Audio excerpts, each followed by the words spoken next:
นำเข้าวัดยามเป็นจะได้เห็นแต่น้ำใจเข้าวัดยามตายจะได้เห็นแต่น้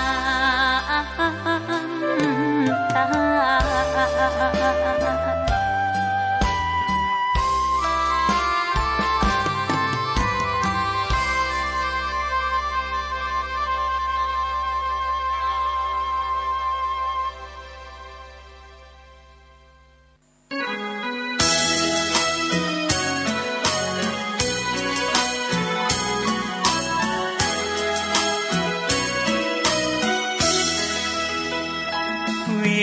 วิ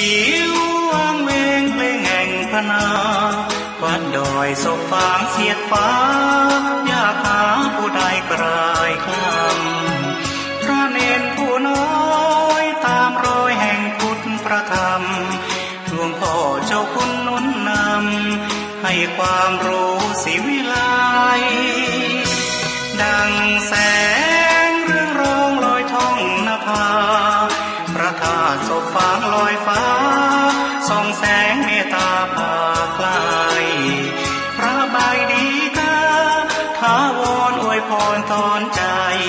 ศรัทธาพึ่งพารักใครเติมไฟให้พระเทียมทัน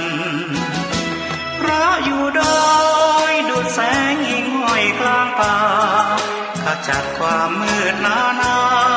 สร้างเสริมปัญญาคงมันศรัทธาหน้าที่พร้อมพลีสุขสารพันพระศาสดายึดมั่นความใฝ่ฝันนั้นคือผู้ให้จากแสงเลื่อนลางระหว่างยอดดอยเริ่มส่องประกายใหญ่น้อยท่านกำลังติดตามรับฟังสถานีวิทยุกระจายเสียงพระพุทธศาสนาแห่งชาติคลื่นเพื่อการศึกษาพระพุทธศาสนาและวัฒนธรรมระบบ FM 104.5 เมกะเฮิรตซ์รายการต่อไปเป็นรายการทนายความพบประชาชนดำเนินรายการโดยทนายสุรชัยอาจินวัฒน์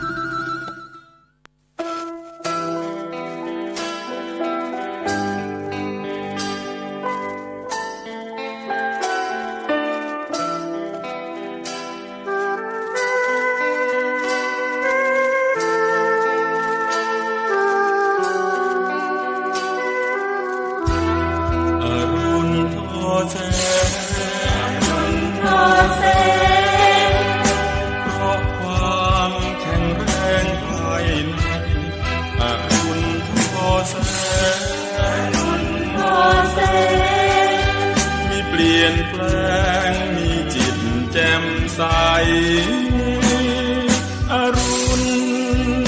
ทอแสงมีนายแหนงร่วมแรงร่วมใจพลังใหญ่รวมใจชาวเราที่มาความรักแรกเริ่มเหมือนเพิ่มฟ้ากว้างสาดแสงสว่างส่องทั่วภาสุธาภูเขาขวางกันไม่หวั่นอุราสองชาวฟันฝ่าทำสมาธิที่ดอยอินทนนท์สวัสดีท่านผู้ฟังที่เคารพทุกท่านครับพบกับรายการทนายความพบประชาชนทางสถานีวิทยุวัดฝายหินคลื่น FM 104.5 เมกะเฮิรตซ์ทุกวันเสาร์นะครับวันนี้วันเสาร์ที่20พฤษภาคมวันเวลาก็เปลี่ยนไปอย่างรวดเร็วนะมีการเปลี่ยนแปลงมากมายมองอนาคตไม่รู้ว่าจะเกิดอะไรขึ้นนะแต่ก็เป็นปรากฏการณ์เลือกตั้งที่คนออกไปใช้สิทธิ์ใช้เสียงมากที่สุดแต่ลำดับหนึ่งของประเทศก็อยู่ที่ลำพูนนะครับ80 กว่าเปอร์เซ็นต์เป็นอันดับหนึ่งมาตลอดคนไปใช้สิทธิ์นะครับมาก ผลเลือกตั้งก็รู้แล้วนะครับแล้วก็อยู่ระหว่างการจัดตั้งรัฐบาลถ้าเราอยู่เป็นชาวพุทธนะครับก็เอาเรื่องของคำสั่งสอนขององค์สัมมาสัมพุทธเจ้านะครับเอาเข้ามาในจิตใจบ้างทุกอย่างมันก็เปลี่ยนแปลงนะครับมันจะดีมันจะร้ายมันก็อยู่ที่เหตุที่เรากระทำมานะครับรูปร่างกายที่เราได้มานะครับสังเกตดูอันนั้นนะครับพระพุทธองค์บอกว่ามันแสดงถึงเหตุของแต่ละบุคคลที่ทำมานะครับอย่างปกติคนปกติก็รูปร่างกายปกตินะครับแต่เหมือนกันนะครับในสาระใหญ่คือถ้าสมบูรณ์ก็มีเท้ามีมือมีเท้ามีรูปร่างมีหน้าตานะครับสมบูรณ์ครบถ้วนแต่บางคนอาจจะนะครับอันนี้มองเพื่อจะได้เห็นชัดๆพิการขาขาดขาด้วนอาจจะเกิดมายังปกติดีแต่อาจจะไปประสบอุบัติเหตุนะครับเห็นเชียงใหม่เมื่อไม่กี่วันนี้น้องนักเรียนแวะซื้อทุเรียนนะครับริมถนนรถมาอย่างเร็วแล้วชนก็เสียชีวิตนะครับชีวิตมันสั้นนะครับหรือพิการนะครับก็ได้หรือบางคนก็ฆ่าตัวตายนะนะฆ่าตัวเองนะครับฉะนั้นเรามองตามหลักพุทธศาสนาเนี่ยมันเป็นเหตุเป็นผลมันนะครับประเทศอื่นเมืองอื่นเขาก็เดือดร้อนกว่าประเทศไทยเยอะนะครับแล้วโลกมันเปลี่ยนไปนะครับก็คือวัตถุเราไปเน้นวัตถุเยอะนะครับเราบอกว่ามีเงินเยอะเราจะมีความสุขซื้ออะไรก็ได้ที่เราต้องการนะแต่มันจริงไหมนะครับอยากได้มากก็คือความโลภพออยากได้ก็แทนจะได้ไม่ได้นะครับเป็นคดีช่อโกงทางออนไลน์ทุกวันนะครับผมไปนั่งเป็นทนายที่ปรึกษาตามหน้าที่นะครับซึ่งเป็นความร่วมมือของตำรวจนะแล้วก็สภาทนายความมีทนายไปนั่งอย่างผมก็ไปนั่งเดือนหนึ่งวันหนึ่งหรือ2 วันเพราะว่ามีอาสาทนายความอาสานี่หลายท่านนะครับก็ผัดเปลี่ยนกันไปนั่งแต่ทุกครั้งที่ไปนั่งจะมีคดีนะครับเกี่ยวกับคดีฉ้อโกงทางออนไลน์เพราะความโลภจะกู้เงินเอาง่ายๆจะกู้เงินเนี่ยเขาโฆษณามานะขอเอกสารเราไปหมดเลยเราก็ให้ เพราะเราอยากจะกู้เงินส่งหน้าสมุดบัญชีไปส่งบัตรประชาชนไปส่งเบอร์โทรศัพท์ไปขอเพื่อนทางไลน์ทาง Facebook ให้เขาไปหมดเสร็จแล้วขอค่าสมัคร500เดี๋ยวนี้เอา500พอไม่ต้องเอาเยอะเพราะถ้าเอาเยอะเดี๋ยวหลอกยากคนเสียได้ตังค์หรือเงินไม่มีเอา500เอา1,000บอกเป็นค่าสมัครเอาไปก่อนเดี๋ยวพอเสร็จแล้วสักพักนึงก็โทรกลับมา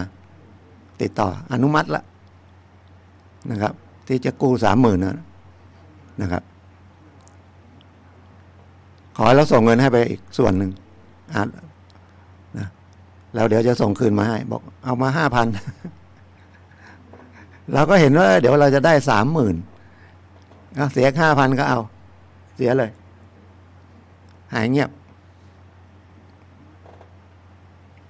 ใครก็จะเอาเงินมาให้เรากู้โดยไม่รู้จักหน้าตาเราจริงๆเราคิดแค่นั้นก่อน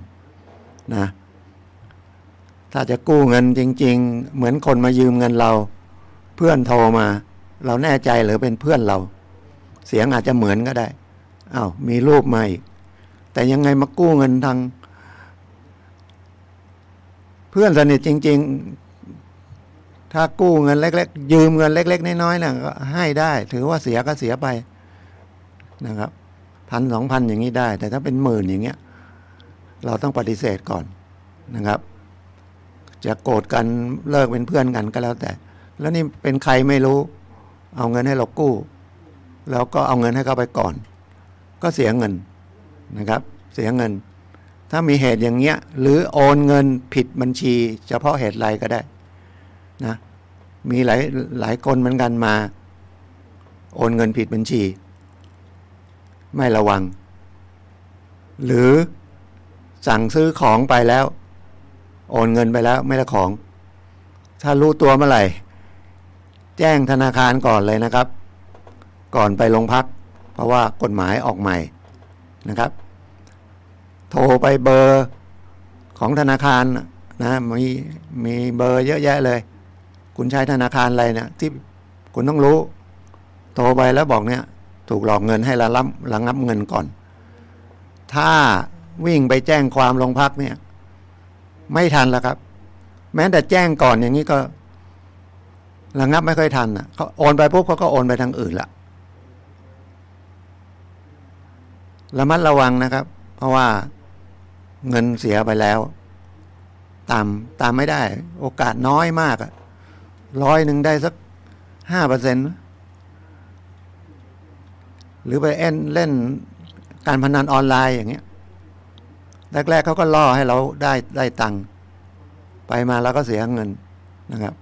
เสียเงินมันไม่มีนะครับความจริง ในโทรศัพท์มือถือถ้าเกี่ยวกับเรื่องเงินเรื่องทองนะซื้อสินค้าก็ระมัดระวังเป็นคู่ค้าที่เคยซื้อนะบางทีโอนเงินไปแล้วไม่ได้ของแจ้งธนาคารก่อนนะครับเช็คกันไปเถอะนะครับแล้วหรือจะเข้าไปแจ้งความออนไลน์ก็ได้นะครับเข้าไปไม่ยากเข้าไปพิมพ์แจ้งความออนไลน์แล้วก็จะมีให้เรากรอกนะกรอกไปแล้วค่อยไปที่สถานีตำรวจนะครับเพราะว่าถ้าไปสถานีตำรวจช้าแล้วก็ทำอะไรไม่ได้ก่อนนี้ต้องไปหาสถานีตำรวจไปแจ้งธนาคารก็ไม่ยอมทำให้ต้องเอาหนังสือตำรวจมีตาครุฑมาฉันถึงจะไปปิดหรือระงับบัญชีได้เพราะธนาคารก็กลัวโดยพนักงานเขากลัวความเดือดร้อนใช่ไม่ใช่ก็ไม่รู้ก็ขอมีกันตัวไว้เอาตำรวจช่วยทุกคดีนะครับทุกเหตุการณ์หลายเรื่องที่บางครั้งมันไม่น่าต้องไปที่โรงพักแต่ทุกคนก็ไปโรงพักหมดอยู่กินด้วยกันเลิกกัน ไม่จดทะเบียนสมรสก็ไปแจ้งโรงพักไว้เป็นหลักฐาน นะ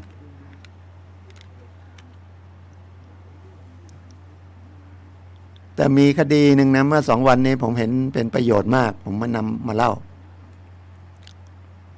คือผู้หญิงถูกผู้ชายเป็นสามีภรรยาไม่จดทะเบียนสมรสแล้วก็ถูกผู้ชายทำร้ายร่างกายนะครับปกติถ้าทำร้ายร่างกายเนี่ยถ้ามันไม่มีบาดแผลไม่มีอะไรสาหัสเนี่ยมาแจ้งความโรงพักเนี่ยนะส่วนใหญ่ยังไม่รับเป็นยังไม่รับเป็นคดีอาญานะเขาจะการแจ้งความโรงพักที่พูดกันว่าแจ้งความโรงพักเนี่ยมันมี2นะครับตามหลักกฎหมายนะบันทึกไว้เป็นหลักฐาน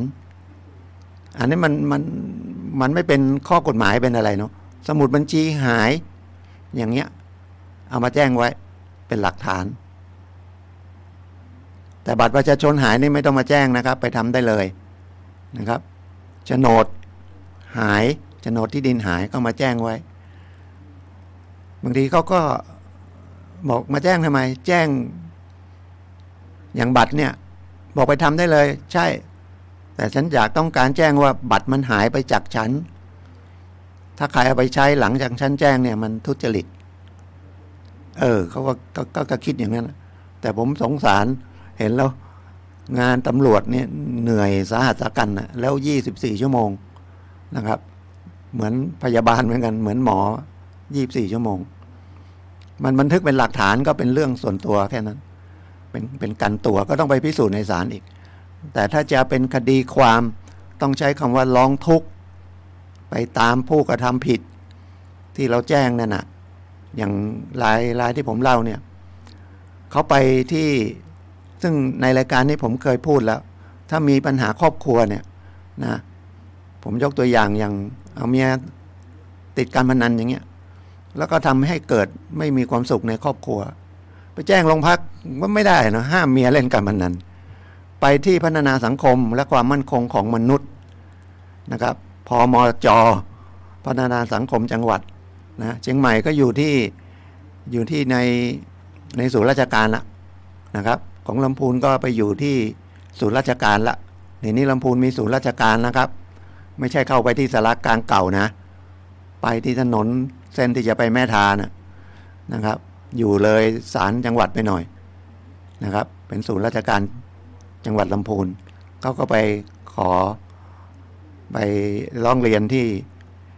เจ้าหน้าที่ของพัฒนาสังคมและความมั่นคงของมนุษย์เจ้าหน้าที่เขาก็พามาโรงพักอย่างเงี้ยตำรวจรับมีเจ้าหน้าที่มาด้วยมีอะไรนะครับแล้วก็เดี๋ยวเขาจะให้ตำรวจก็มีอีกอันนึงที่เราไปแจ้งนั่นเขาเรียกพนักงานสอบสวนส่วนที่พวกที่ออกไปจับกุมอะไรพวกนั้นเขาเรียกพนักงานสืบสวน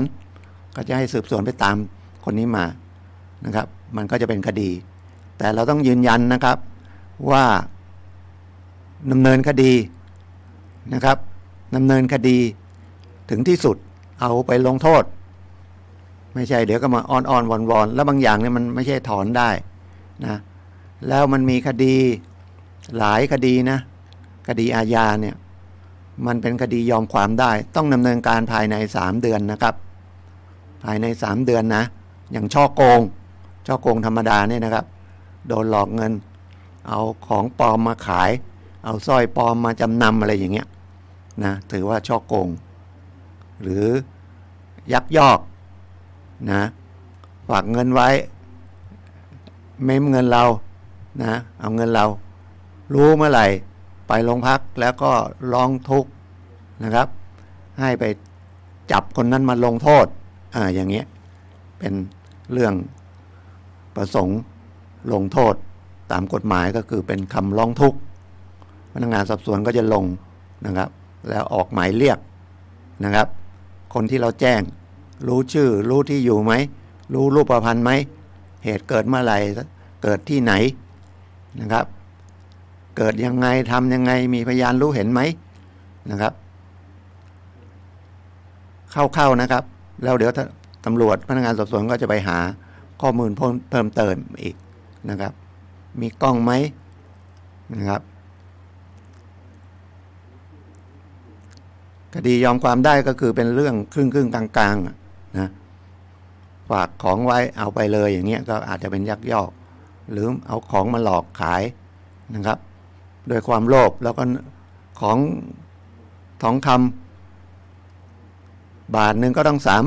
30,000นะครับเอามาขายเรา20,000อย่างเงี้ยเราต้องละก็ไปจำนำยังง่ายมากกว่ากฎหมายเลยลงว่าความโลภของเราด้วยครึ่งกลางๆอย่างเงี้ยถ้าเขาเอาเงินมาคืนก็จบนะครับไม่คืนก็อาจจะมีโทษจำคุกแล้วก็ให้ใช้เงินคืนด้วยนะครับ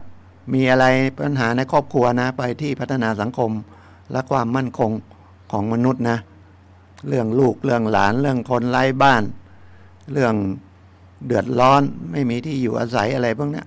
หรือสิ่งแวดล้อมอะไรเนี่ยไปตรงนี้ก่อนนะครับบางทีไปเทศบาลเขาก็ต้องให้มาที่เนี่ยเพราะเทศบาลก็ไม่มีอำนาจโดยตรงพัฒนาสังคมและความมั่นคงของมนุษย์นะครับไม่ใช่พัฒนาการอะไรนั่นนะที่ไปสอนอาชีพนั่นนะครับ ไปให้ถูกนะพัฒนาเหมือนกัน เข้าไปใน Google นะครับ หาความรู้ในนั้นนะครับมันจะมีเบอร์โทรศัพท์อะไรขึ้นมาด้วยนะฮะแล้วเราก็มีแผนที่ด้วยมีการเดินทางด้วยเราก็ไปแจ้งนะครับรายการทนายความพบประชาชนทุกวันเสาร์นะครับผมทนายสุรชัยจินวัฒน์ดำเนินรายการนะครับให้ความรู้กฎหมายง่ายๆเนี่ยแหละเอาง่ายๆเนี่ยเอาใกล้ๆตัวเนี่ยแหละนะครับไม่ต้องบอกว่ามาตรานั้นมาตรานี้บอกนะมันจะเป็นวิชาการไปนะครับเอาง่ายๆนะครับแล้วถ้ามันยังไม่ใช่นะครับไม่ตรงกับเรื่องของเราผมก็ใช้เบอร์โทรศัพท์เดิมนะครับ0896355649โทรช่วงกลางวันนะครับมาเย็นก็มีคนโทรมืดแล้วสงสารเป็นผู้หญิงสามีก็ตายมีที่ดินเป็นที่ดินของผู้หญิงนั่นแหละนะครับก็ยังเป็นหนี้ธนาคารออมสินอยู่ธนาคารรัฐบาลไม่เป็นไรกู้ทำอะไรไม่รู้แต่สามีที่ตายทิ้งหนี้ไว้เวรกรรมแท้ๆเป็นหนี้บัตรเครดิต 40,000 เขาก็ทวงมีหนังสือมาก็ตกอกตกใจผมก็บอกไปคุยกับเขาไปขอผ่อน 40,000 เนี่ยขอผ่อนเดือนสัก 2,000 3,000 อะไรก็ว่าไปเขาบอกเจ้าของบัตรเครดิตเขาไม่ยอมนะบัตรเครดิตไม่ยอมแล้วก็ที่จริงมันเป็นของรัฐด้วยนะผมก็ใช้บัตรเครดิตเนี่ยของกรุงไทยเนี่ยก็เป็นธนาคารรัฐบาลก็ให้เขาผ่อนแต่ผมก็เลยเอะใจไปอีกอันหนึ่งมันอาจจะซื้อหนี้มาแล้วเจ้าหนี้คนที่มาทวงถามเนี่ยเป็นคนซื้อหนี้เวลาธนาคารหรือพวกบัตรเครดิตเขาหนี้เสียเนี่ยเขาจะไม่ฟ้องร้องเองไม่ตามเองแหละครับนะครับมันจะมีบริษัทตั้งขึ้นมาโดยก่อนนี้อาจจะไม่ใช่ทนายเดี๋ยวนี้เป็นทนายตั้งขึ้นมาเพราะว่านะครับมันต้องอาศัยทนายนะเขาก็เอาหนี้พวกหนี้เสียทั้งหลายเนี่ยนะครับมันอาจจะเป็นระยะปี2 ปีแล้ว2 ปีมันจะขาดอายุความนะครับพวกหนี้บัตรเครดิตเนี่ยนะมันจะขาดอายุความหรือหนี้ซื้อสินค้าเนี่ยเป็นหนี้เนี่ยถ้าเกิน2 ปีเนี่ยนะครับมาฟ้องมาร้องเนี่ยขาดอายุความนะครับขาดอายุความก็คือถ้าได้ฟ้องอย่างนี้แล้วเรายืนยันว่ามันเกิน2 ปีแล้วเราต้องไปศาลนะครับไปศาลไปแถลงศาลหรือต้องเอาทนายไปนะเอาส่วนทนายเดี๋ยวผมมีที่ให้อีกที่ไม่ต้องเสียเงินแต่ต้องคนยากจนเนาะ ไม่ใช่ใครๆก็ไปพึ่งทนายหลวงเอาว่าทนายหลวงก็แล้วกันนะครับ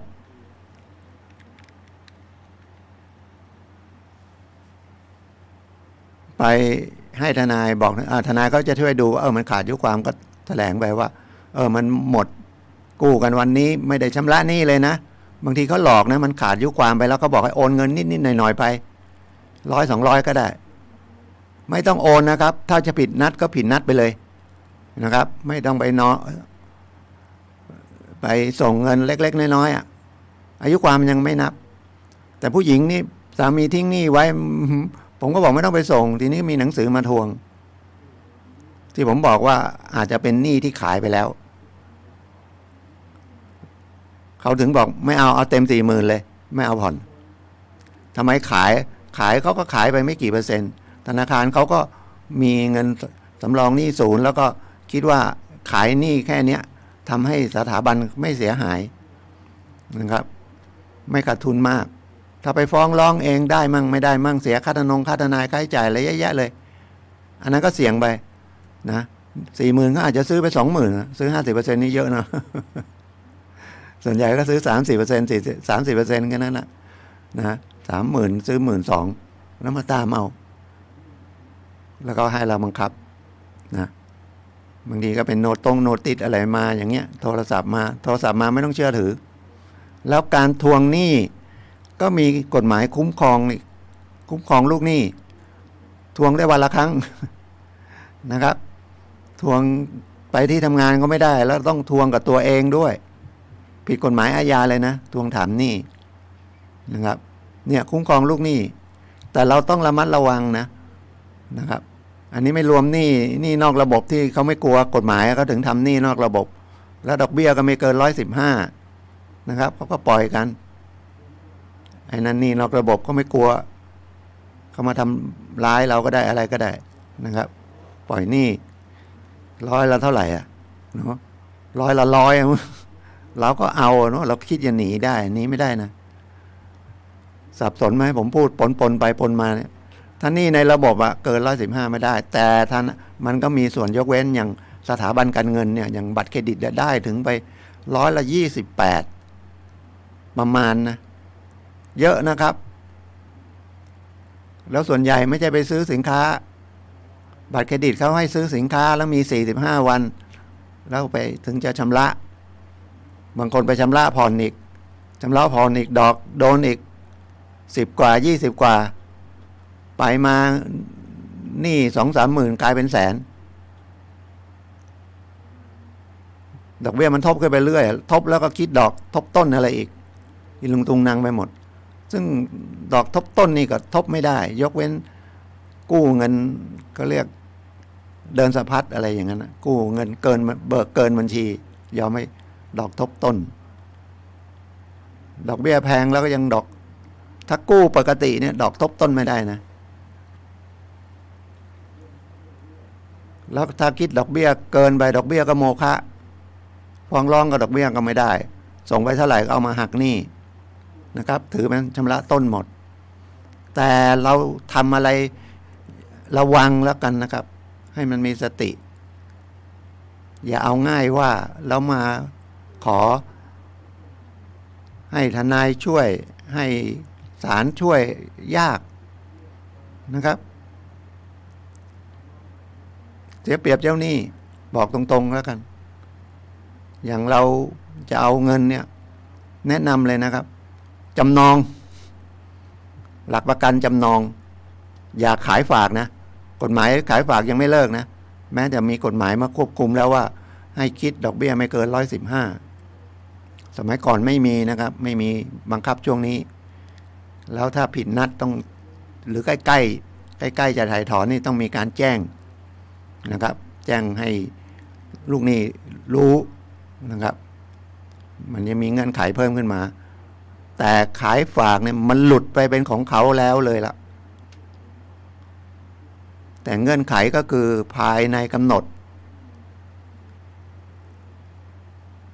เอาเงินไปให้เขาก็ต้องคืนอันนี้ให้เราแล้วเสียค่าธรรมเนียมเยอะนะเท่ากับขายเลยนะเสียธรรมเนียมเท่ากับค่าขายเลยนะขายฝากยังไงจำนองเนี่ยดีที่สุดเพราะว่าถึงจะผิดนัดชำระหนี้ถูกฟ้องถูกร้องเรายังอยู่ในที่ดินแปลงนั้นได้อยู่ในบ้านหลังนั้นได้ทำไร่ทำนาได้จนกว่าขายทอดตลาดได้ฟ้องร้องมีคำพิพากษาก็ยังอยู่ได้เขามาไล่ไม่ได้ยังเป็นของเราอยู่เพราะเราใช้เป็นหลักประกันหนี้เราผิดหนี้ก็กฎหมายก็บอกเอาไปขายถ้ายังไม่มีคนซื้อเราก็ยังอยู่ได้อยู่มีคนซื้อเขามาไล่ออกก็ออกเมื่อมีคนมาซื้อไม่ออกเดี๋ยวก็ตำรวจมาจับนะครับจำนองนะบางคนปล่อยปะละเลยไปเรื่อยเขาจะทำไงก็ช่างขายทอดตลาดกลับได้เงินมากกว่านี้เขาก็ต้องมาตามเอาเงินมาคืนไอ้เจ้าของที่ดินเดิมลูกหนี้เดิมแล้วก็ระวังด้วยนะเอาถ้าจะกู้เงินเองเราก็เอาที่ดินของเราเองเนาะไอ้นี่ไม่ได้กู้เงินพี่น้องมาเพื่อนฝูงมา เฮ้ยยืมที่ดินจำนองหน่อยใจดีอีกเอาไปจำนองบอกทำไมเขาให้ตังค์ส่วนหนึ่งคุ้มเหรอหรือบางทีก็ด้วยความรักเพื่อนไม่มีรักพี่น้องยอมเลยไม่เอานะเอาที่ดินไปจำนองประกันหนี้ให้คนอื่นอย่างเงี้ยได้อะไรขึ้นมาอาจจะได้เงินเล็กๆน้อยๆก็คิดว่าคุ้มเชื่อใจได้ไม่มีทางแล้วครับยุคนี้เศรษฐกิจมันไม่ดีมันหมุนเงินกันไม่ทันหรอกนะครับเขาก็เอาไว้ก่อนหรือบางคนไปเช่าซื้อรถยนต์มาเอาไปจำนำผิดเลยนะครับพอไม่ได้ส่งติดกัน3 งวดบริษัทไฟแนนซ์มายึดตามหารถไม่เจอคุณโดนข้อหาอะไรนะครับนะยักยอกทรัพย์มีโทษจำคุกนะครับแล้วก็ต้องใช้หนี้ด้วยนะแล้วบอกพนักงานจำนำอยู่แล้วจำนำรถเนี่ยมันต้องไปที่บริษัทที่เขาจดทะเบียนกับธนาคารประเทศไทยนะพวกเงินด่วนทั้งหลายแต่ถ้าไปตามเต็นท์เนี่ยแล้วเขาไม่ได้จดทะเบียนพวกเนี้ยคุณเสียเปรียบมากเลยบางทีจะไปเอารถไม่อยู่แล้วเอาไปขายต่ออีกก็ไม่กลัวนะบางเต็นท์นะไม่ใช่ทั่วไปนะจะทำอะไรเนี่ยเข้าไปธนาคารก่อนธนาคารรัฐออมสินกรุงไทยนะครับกู้บ้านกับธนาคารสงเคราะห์การเกษตรกับธนาคารเพื่อการเกษตรนะครับหรือธกส.เอาธนาคารรัฐก่อนดอกเบี้ยถูกแต่บางทีที่ย้ายไปธนาคารอื่นหรือย้ายไปที่อื่นเพื่อจะเอาเงินเยอะๆแล้วก็ยอมเสียดอกเบี้ยแพงเพราะธนาคารเขามีกฎมีเกณฑ์เอาไปเท่าที่ส่งคืนได้ไม่นั้นมันหนี้เสียธนาคารก็เสียไปด้วยนะครับอย่างธกส.ก็ให้ไม่เกิน 50% ของหลักประกันแต่ที่ดินมันเพิ่มขึ้นไปมันก็ตีราคาเพิ่มแต่ถามจริงๆการให้สินเชื่อต้องดูว่าให้น้อยก็ไม่ได้ให้มากก็ไม่ได้ให้น้อยเกินไปเขาลงทุนไม่ได้มันก็เจ๊งก็หนี้เสียให้มากเกินไปเกินที่จะลงทุนมีสมัยก่อนก็กู้กันอย่างเงี้ยดอกเบี้ยถูกกู้โครงการจัดสรรเผื่อซื้อรถ หรือไปเป็นหนี้รถอีกมันก็ต้องไปผ่อนรถอีกผ่อนธนาคารอีกไม่ไหวเราต้องเอาเงินทุนคนอื่นให้น้อยที่สุดแล้วก็ทำให้จริงๆจังๆนะครับค่อยๆเป็นค่อยๆไปไม่ใช่มาถึงก็จะทำร้านกาแฟก็ซื้อเครื่องกาแฟเครื่องละ100,000ไปเช่าตึกเดือนละ10,000ได้แน่โหกาแฟกำไรดีนะเราไม่ใช่แบรนด์ดังเหมือนในปตท.แก้ว60 บาทเราขาย40 บาทโอ้โหต้นทุน20ได้20วันละ100 แก้วมันจะถึงแม่วัน100 แก้วคิดเลย100 แก้วได้กำไร20หักนู่นหักนี่อีกได้อีก10 100 แก้วได้วันละ 1,000 บาทโอ้เดือน 30,000 ส่งธนาคาร 20,000มันจะได้อย่างนั้นตลอดไหมจะมีคนมาซื้อกาแฟเรา100 แก้วไหมแต่ถ้าเริ่มทำไปด้วยความรักหน้าตายิ้มแย้มทำอร่อยให้เขากินดีลูกค้าก็ค่อยเพิ่มขึ้นก็ลงทุนเล็กๆน้อยๆนะครับให้มันตามกำลังโอ้เปิดกาแฟเดี๋ยวนี้มันไปตรงไหนก็มีร้านกาแฟเนาะตั้งแต่20 บาทขึ้นไป40 บาท40 บาทก็ไม่อยากกินแล้วนะแพงแล้วนะ สำหรับผมนะ20-30 บาทก็ยังยังพอสมควรนะครับ60นี่โอ้บางคนไปกินแก้ว100 กว่านะท่านฟังรายการกฎหมายนะครับผมทนายสุรชัยนะครับคุยกับท่านอยู่นะครับ ก็เลยแนะนำเขาไปถ้ามีปัญหาเรื่องหนี้เรื่องสินเนี่ยนะครับรัฐบาลเขาตั้งศูนย์คุ้มครองผู้ใช้บริการทางการเงินขึ้นกับธนาคารประเทศไทยแล้วมันก็ไปเอื้อคุ้มครองไอ้นั่นด้วยนะของคุ้มครองผู้บริโภคด้วยนะเบอร์ด่วนนะครับ1213เบอร์ด่วนสคงคุ้มครองผมแนะนำไปเมื่อวานนี้ไลน์ก่อนก็มีไลน์นึงอันนั้นเป็นหนี้บัตรเครดิต100,000แล้วเขาก็กู้ผ่อนบ้านธนาคารอาคารสงเคราะห์อยู่ผมก็บอกติดต่อธนาคารสงเคราะห์ที่นะเอาหนี้มารวมตรงนั้นแล้วก็ต่อรองหนี้มานะครับให้มันต้นจริงๆเหลือเท่าไหร่ดอกไม่ต้องคิดไหมแล้วก็ขอเพิ่มวงเงินจากธนาคารอาคารสงเคราะห์เพราะมีหลักประกันดีอยู่แล้วแล้วเป็นนโยบายรัฐบาลเขารวมหนี้มันเป็นที่เดียวกัน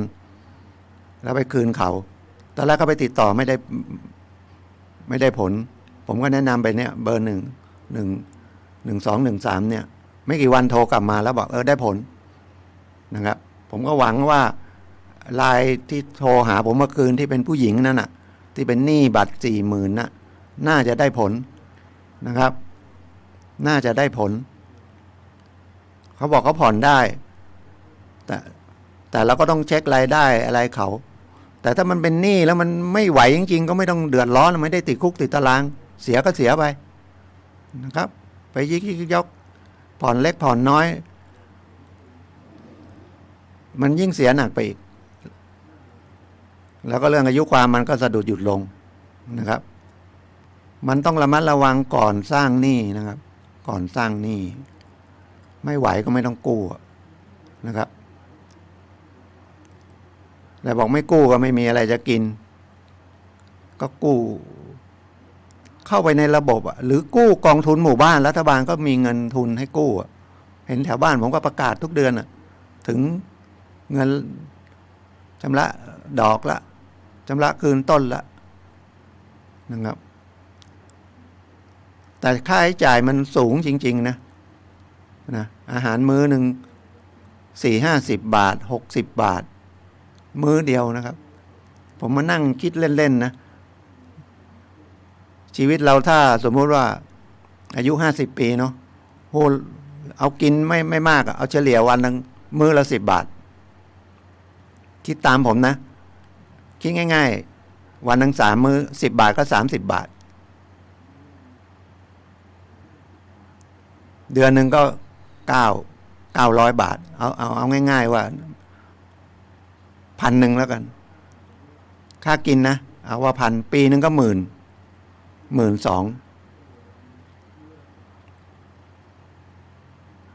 อายุมา50 ปีเนี่ยมันหมดไปเท่าไหร่ค่ากิน6 แสน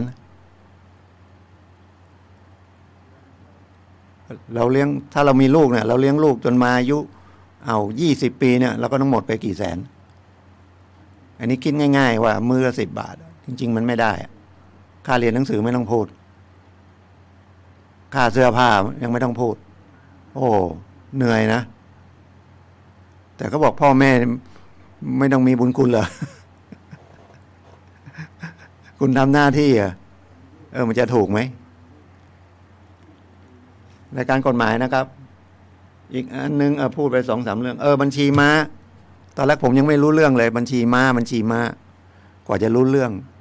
ไปรับจ้างเปิดบัญชีติดนะครับติดคุกนะครับถ้าเป็นยาเสพติดก็ก่อนนี้ติดเท่ากันเลยนะครับคนค้าติดคุก20 ปี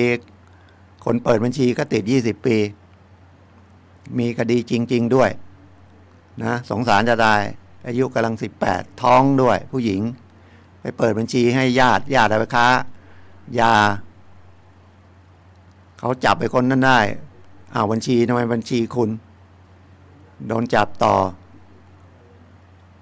มาบอกไปเปิดให้เขาพี่น้องกันไม่ได้อะไรเลยค่าจ้างไม่ได้ขึ้นศาลมันเนี่ยวิบากกรรมจะต้องติดคุกผมก็ถามเอาเงินนะเปล่าไม่เอาไม่ได้รับจ้าง เปิดกันเป็นพี่น้องกันอัยการถามเล่นๆถามคำเดียวไม่ได้เงินแต่ได้ยาเปล่ามันน่าจะเฉลียวใจนะก็บอกไม่ได้ก็พิสูจน์อะไรไม่ได้แล้วมันไม่มีพยานยืนยันหรอกนะครับ ถึงจะเอาตัวจำเลยมายันว่าเนี่ยผมให้ยา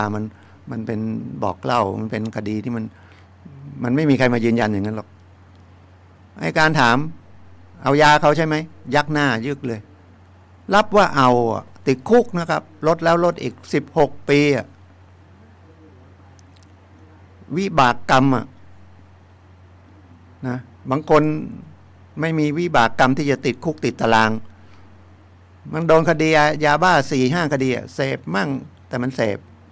อย่างเดียวกฎหมายเก่านะติดคุกนะไม่ติดพ่อประกันสู้คดีหลุดมั่งอะไรมั่ง4-5 คดีไม่ติดวิบากกรรมก็คือเราไปทำกรรมไว้กรรมไม่ดีขังสัตว์ไว้อย่างเงี้ยนะครับขังนกขังเอาสัตว์มาเลี้ยงกระต่ายอะไรเงี้ยวันนั้นผมไปวัดเห็นมันขังกระต่ายโอ้ขังทำไมไม่อยากจะถามตู้เจ้าเลยเห็นมันอยากจะลักเปิดปล่อยมันออกไป ปล่อยมันก็ตายเนาะออกไปหมากัดอีก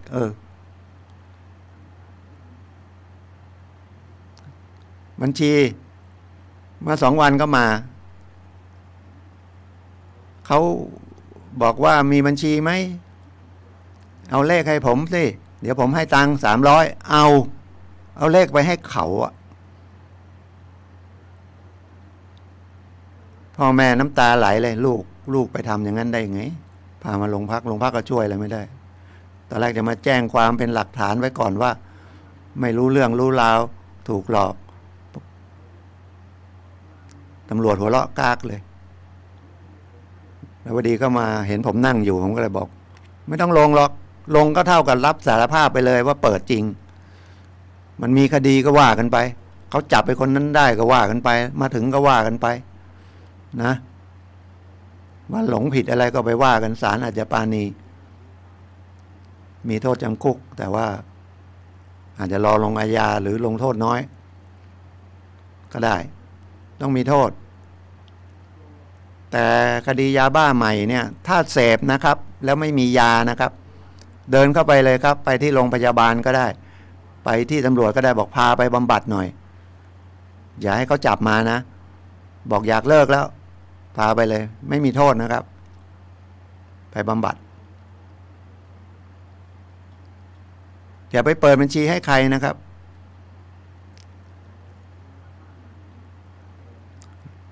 แล้วผมยังงงแล้วมันเอาเลขบัญชีไปแล้วเงินมันโอนเข้าไปแล้วมันไปถอนเงินได้ไงเอารหัสให้เขาอีกมั้ง เขาก็ไปเปิดหรือมันไปเปิดเอาบัญชีนี่เราไปเปิดเป็นโมบายแบงกิ้งได้เหรอมันต้องแสดงตนไม่ใช่เหรอ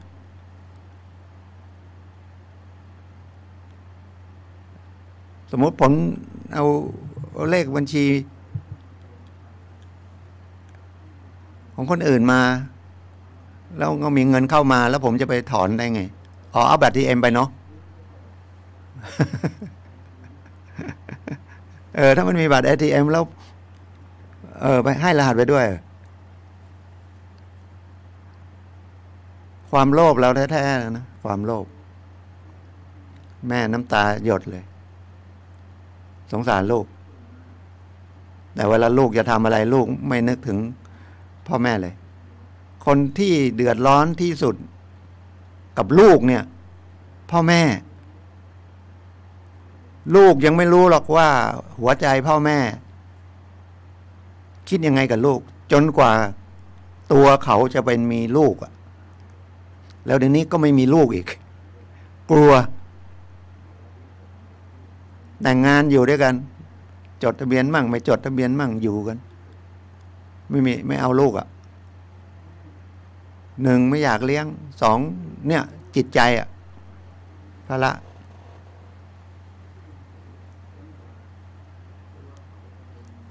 คุยเรื่องกฎหมายแล้วก็ไปเรื่องอื่นด้วยเนาะแต่ก็อยากให้สะกิดใจนะครับว่า เตือนใจเรา ไม่อยากให้เดือดร้อนแล้วมาแก้ เหมือนร่างกายเราอะไม่ใช่กินเหล้าจนติด เนี่ยรายหนึ่งเนี่ยก็กินเหล้าขี่มอเตอร์ไซค์ตำรวจจับติดคุกนะครับ หรือขับรถเนี่ยติดคุกนะ เพราะว่าคุณไม่รับผิดชอบต่อตัวเองแล้วมันส่งผลให้กับคนอื่นเขาเดือดร้อนกินเนี่ยไม่ต้องไปขับรถไม่ต้องไปขับยานพาหนะนี่ศาลสั่งติดคุกเลย15 วันอย่างน้อยๆเขากลัวนะโดนปรับแล้วก็ติดคุกเลยความจริงต้องเอาไปอบรมหน่อยใหม่เนาะผมจะใช้แบบว่าไม่ใช่ไปติดคุกอย่างเดียวมันหรือเขาส่งไปในเรือนจำแล้วให้ไปอบรมในเรือนจำเขาอบรมไหมเขาจะมีเวลาอบรมไหมแต่มีนะครับแต่ว่ามันไม่ได้ทั่วถึงเขาให้สมัครใจด้วยไม่สมัครใจจะอบรมยังไงให้มันรับเข้าไปในสมองรับเข้าไปในใจไม่มีนะครับแต่ถ้าเขารับเข้าไปในใจเขาแก้ไขได้ใครก็แก้ไขตัวเราไม่ได้นะครับยกเว้นตัวเราเองเมื่อเรารับประทานอาหารเราต้องรับประทานอาหารเองนะยกเว้นมันป่วยเจาะคอเจาะสายน้ำเกลือนั่นนะเราต้องรับประทานอาหารเองเราถึงจะได้อร่อยเองไม่มีใครอร่อยแทนเราเขาบอกอันนี้อร่อยเราก็ต้องไปหารับประทานว่ามันอร่อยจริงไหมนะครับความรู้การศึกษาความประพฤติศีลธรรมอะไรเนี่ยต้องตัวเราเองนะครับก่อนทำอะไรสติมันเดือดร้อนไหมเดือดร้อนคนอื่นไหมโดยเฉพาะพ่อแม่เรานะครับถ้าอย่างเงี้ยมันจะเผาไปเยอะเลยนะครับมันจะไม่มีคดีเยอะนะครับแต่มันสังคมมันเรื่องศีลธรรมอะไรพวกนี้มันก็หย่อนไปเยอะศีลธรรมมันไม่หย่อนหรอกศีลธรรมก็อยู่อย่างเก่าธรรมะก็อยู่อย่างเก่าคนน่ะไม่เอามันไม่ใช่เสื่อมนะศีลไม่ใช่เสื่อมธรรมไม่ได้เสื่อมคนน่ะจิตใจไม่ไปเอานะครับมันเลยเกิดเรื่องเกิดราวนะไปทำร้ายเขาเราอยากโดนทำร้ายไหมเราก็คิดแค่นั้นแล้วก็หนีนะอีกคดีหนึ่งก็ไปแทงเขาตายก็สู้คดีไปแต่ยังไม่รู้ศาลจะลงเท่าไหร่แล้วสติไม่ค่อยดีด้วยแต่ยังพอรู้ความคือถ้าสติไม่ดีเลยไม่รู้ความเลยส่งไว้รักษางดคดีไว้ส่งเข้าสวนปรุงส่งเข้าโดยมากก็ส่งมาสวนปรุงนะครับมาบำบัด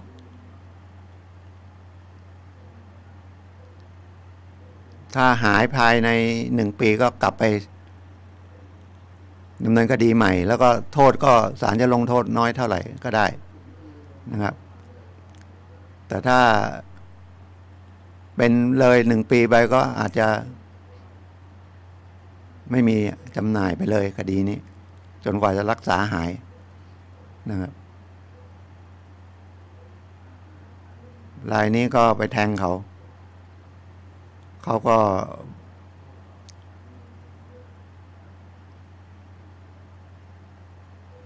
บอกว่าถูกทำร้ายก่อนถ้าถูกทำร้ายก่อนเราก็เป็นการป้องกันตัวแต่มันสมควรแก่เหตุไหมก็เอาไม้ตีแล้วเอามีดแทงเขาตายสมควรแก่เหตุไหมแต่ศาลก็จะดูว่าไม่สมควรแก่เหตุแต่โทษมันก็น้อย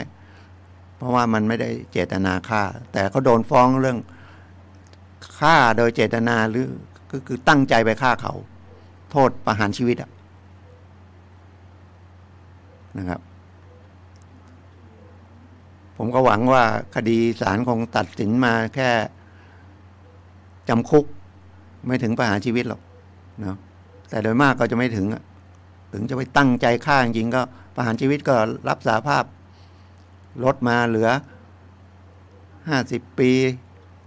ลดโทษลงมาเหลือ20 ปี30 ปีอะไรก็แล้วแต่นะครับแล้วก็ติดจริงๆแล้ว20 ปีก็อาจจะออกหรือ10 กว่าปีก็อาจจะออกแล้วนะครับแต่ถ้าไม่เจตนาฆ่ามันก็โทษน้อยลงมาอีกนะอาจจะ10 ปี15 ปีนะ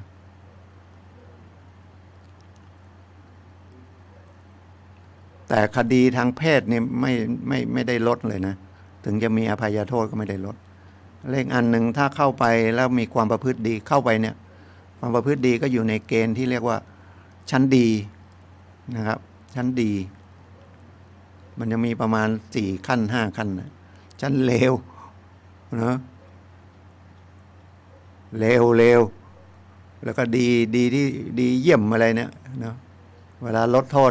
อภัยโทษมันก็ได้ลดตามชั้นนั้นแต่มันมีอันนึงของสถาบันพลังจิตานุภาพก็เข้าไปช่วยเรื่องจิตใจของผู้ต้องขังนะครับไปสอน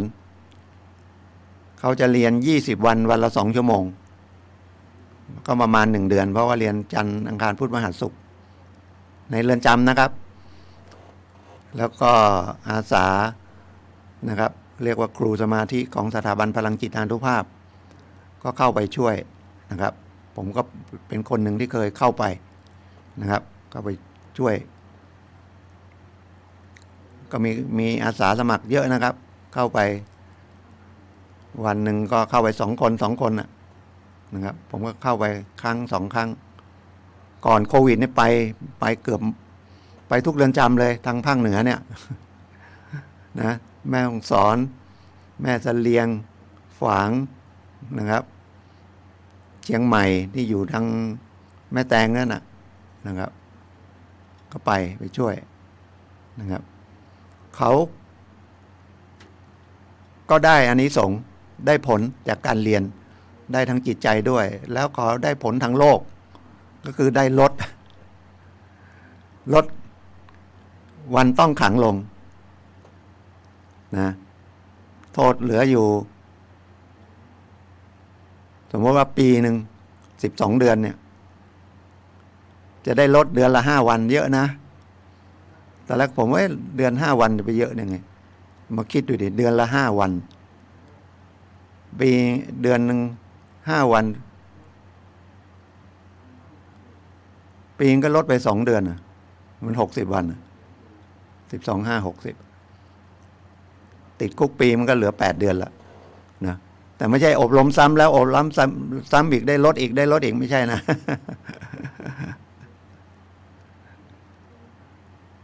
แต่สิ่งที่เขาได้ก็คือเข้าไปในจิตใจเขานะเป็นโอกาสดีเขาแต่คนอยู่ข้างนอกเนี่ยสถาบันพลังจิตานุภาพพอหลังโควิดมาเปิดมาเนี่ยไม่มีคนไปเรียนน้อยมากเลยนะอย่างที่วัดพระยูนก็ไปเรียนวัดพระยืนที่ลำพูนไปเรียนแค่ไม่ถึง10 คนเดี๋ยวพรุ่งนี้ผมจะไปที่สาขาป่าซางนะไม่รู้จะมีคนเรียนกี่คนแล้วก็จะมีไปที่สาขาที่บ้านโฮงอีกไม่รู้จะมีเรียนกี่คนนะครับแต่ก็ยังมีอย่างมหาลัยเชียงใหม่ก็มีนะครับไม่รู้แต่น่าจะมีคนเรียนเยอะนะเพราะว่าอยู่ใกล้แล้วก็เอาเฉพาะเป็นหลักสูตรคล้ายๆว่าเพื่อจะโดยให้มากให้นักศึกษาหรือนักพนักงานมหาวิทยาลัยเรียนเลิกงานแล้วก็มาเรียนตอน5 โมงเย็น5 โมงครึ่งนะเรียนทุกวันละหัวข้อประมาณ6 เดือนนะครับน่าจะมีคนไปเรียนเยอะฟรีหมดนะครับมีอาหารว่างให้ด้วยไม่มีขายไม่มีเรี่ยไรไม่มีอะไรหมดของสถาบันพลังจิตานุภาพเดี๋ยวนี้ก็เป็นมูลนิธิแล้วนะครับ เป็นมูลนิธิสถาบันพลังจิตานุภาพ หลวงพ่อยังก็เสียไปแล้ว ตอนครบอายุ 100 ปีเมื่อสัก2 ปีที่แล้วนะครับ ครบ 100 ท่านตั้งสถาบันพลังจิตานุภาพมาตั้งแต่ปี 40 นะช่วงเศรษฐกิจไม่ดีของประเทศไทยต้มยำกุ้งแล้วก็สอนรุ่นละปีละ2 รุ่น 2 รุ่น ผมก็ได้มาเรียนที่สาขา 24 บ้านศรีสุกรีที่แม่เหี่ยเนี่ยเรียนภาคเสาร์อาทิตย์ 6 เดือนเหมือนกันนะครับเมื่อกุมภาพันธ์ 2553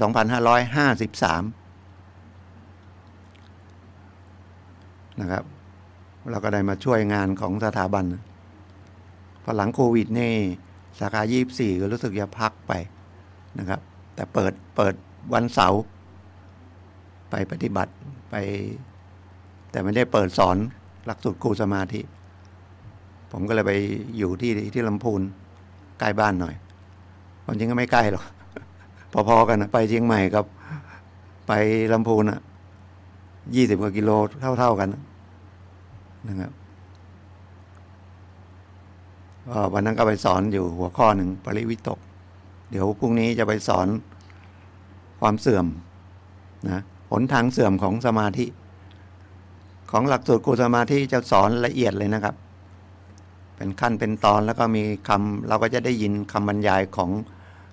พระอาจารย์หลวงพ่อวิริยังอัดเทปไว้ทุกคนเรียนเหมือนกันหมด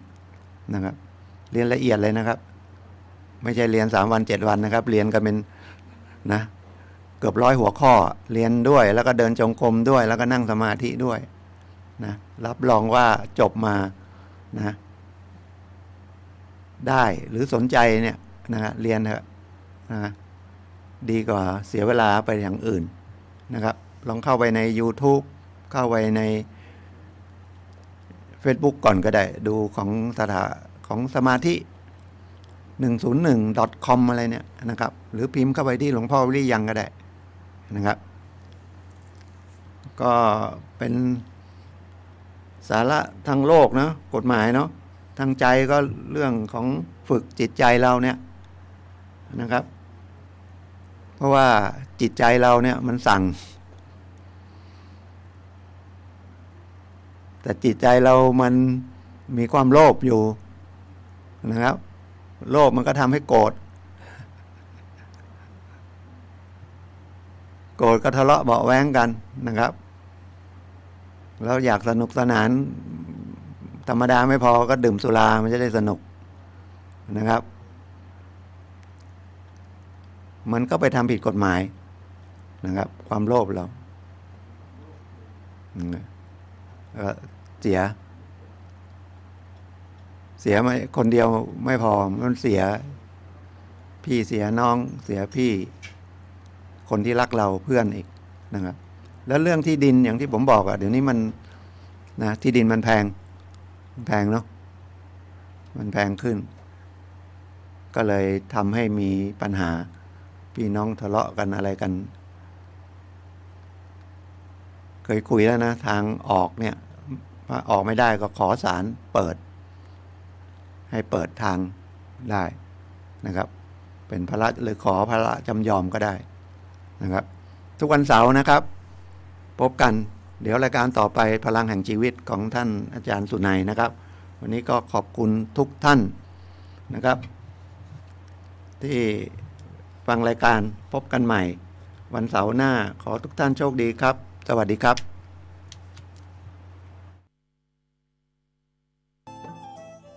ท่านกำลังติดตามรับฟังสถานีวิทยุกระจายเสียงพระพุทธศาสนาแห่งชาติและสังคมคลื่นเพื่อการศึกษาพระพุทธศาสนาและวัฒนธรรมระบบ FM 104.5 เมกะเฮิรตซ์ รายการต่อไปเป็นรายการพลังแห่งชีวิตดำเนินรายการโดยสุนัย เหล่าหาวิวัฒน์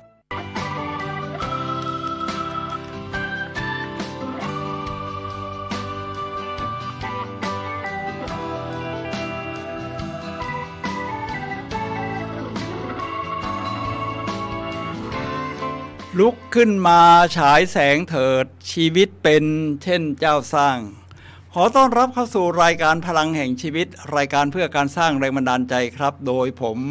สุนัยเลาหาวิวัฒน์ผู้ดำเนินรายการมาพบกับท่านผู้ฟังทุกวันเสาร์นะครับเวลา 11 โมงถึงเที่ยงทางสถานีวิทยุเพื่อการศึกษาพระพุทธศาสนาและวัฒนธรรมคลื่น FM 104.5 เมกะเฮิรตซ์ออกอากาศณวัดฝายหินมหาวิทยาลัยเชียงใหม่จังหวัดเชียงใหม่สำหรับท่านผู้ชมที่ชมผ่านทางโทรทัศน์ออนไลน์นะครับท่านสามารถรับชมได้ทาง YouTube Facebook โดยพิมพ์คำว่าวัดฝายหินนะครับถ้าเป็น Facebook ก็ภาษาอังกฤษหน่อยทีวีฝายหินนะครับท่านผู้ฟังครับ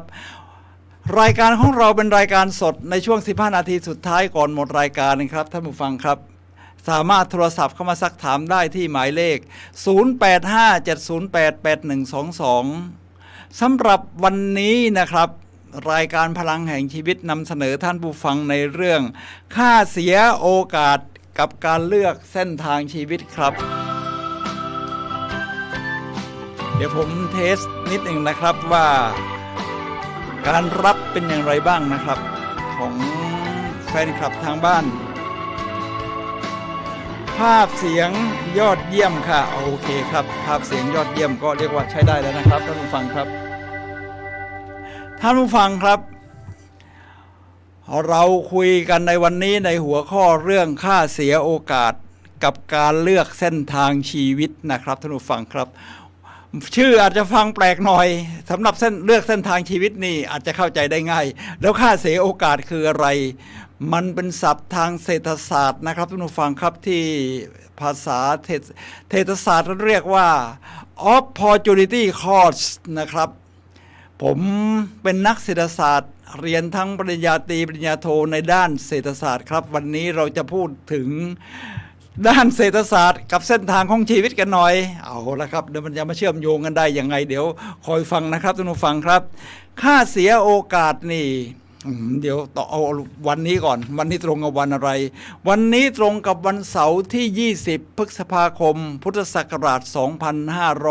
2566แล้วครับโอ้โหนี่ตอนนี้เราก็ผ่านการเลือกตั้งมาเกือบครบ1สัปดาห์แล้วซึ่งท่านก็ได้ใช้สิทธิ์ใช้เสียงกันแล้วนะครับแล้วก็ทุกคนก็มีความคาดหวังให้บ้านเมืองของเราเจริญก้าวหน้ารุ่งเรืองท่านผู้ฟังครับเดี๋ยวเราจะมาพูดถึงค่าเสียโอกาสกับการเลือกเส้นทางชีวิตนะครับท่านผู้ฟังครับเอามาเกี่ยวข้องกันกับเส้นทางชีวิตของเราเลยทีเดียวท่านผู้ฟังครับค่าเสียโอกาสนี่นะครับท่านผู้ฟังครับหมายถึงว่าทรัพยากรที่เรามีเนี่ยคือไม่ได้ว่ามันเอามาเท่าไหร่ก็ได้เราใช้ไม่รู้จักหมดไม่รู้จักสิ้นก็ได้แต่ละคนนี่นะครับท่านผู้ฟังครับเรามีสิ่งที่จำกัดในชีวิตของเราอยู่อย่างหนึ่งก็คือเรื่องของเวลาแน่นอนไม่ว่าท่านจะยากดีมีจนอย่างไรก็ตามแต่ท่านก็มีวันละ24ชั่วโมงเท่ากันปีหนึ่งก็มี12เดือนเท่ากันรวมทั้ง365วันนี่นะครับท่านผู้ฟังครับฉะนั้นถ้าท่านใช้โอกาสในของวันแต่ละวันหรือแต่ละเดือนแต่ละปีนี่นะครับไปกับอย่างนี้แน่นอนว่าอีกอย่างหนึ่งท่านก็ต้องเป็นเสียโอกาสไม่ได้ทำอีกอย่างหนึ่งสมมุติว่าถ้าผมเอาชีวิตวัยรุ่นหน่อยมันก็มีทางให้เลือกว่าคุณอยากทำงานเลยไหมเมื่อจบมัธยมปลายเหมือนชีวิตของคนอเมริกันนี่นะครับหรือเลือกจะเรียนหนังสือต่อในระดับปริญญาตรีนี่ถ้าท่านเลือกใช้ชีวิตในตอนนั้นเนี่ยนะครับทำงานแน่นอนเรื่องที่ดีก็คือท่านได้เงินแต่ท่านก็จะเสียโอกาสในการได้เรียนรู้เพิ่มแต่ถ้าท่านเลือกเรียนหนังสือต่อแน่นอนว่าสิ่งที่ดีกับท่านก็คือได้รับความรู้แต่ก็ต้องรอกันอีกหลายปีกว่าจะจบสิ่งที่เสียโอกาสไปนั้นนี่ก็คือในเรื่องของไม่มีรายได้ในช่วงที่ระหว่างเรียนหรืออาจจะไปท งานพาร์ทไทม์แต่ก็ไม่ได้แบบไม่ใช่ฟูลไทม์มันรายได้มันก็ไม่เต็มเม็ดเต็มหน่วยนี่เป็นการผมเปรียบเทียบให้เห็นค่าเสียโอกาสนะครับทีนี้ในชีวิตของเราเนี่ยนอกจากเรื่องส่วนตัวที่กระทบกับเราโดยตรงจากการเลือกเส้นทางชีวิตที่ผมยกตัวอย่างเนี่ยนะครับมันก็มีสิ่งอื่นๆที่มากระทบกับเรามากมายทั้งในระดับจุลภาคกับระดับมหาภาค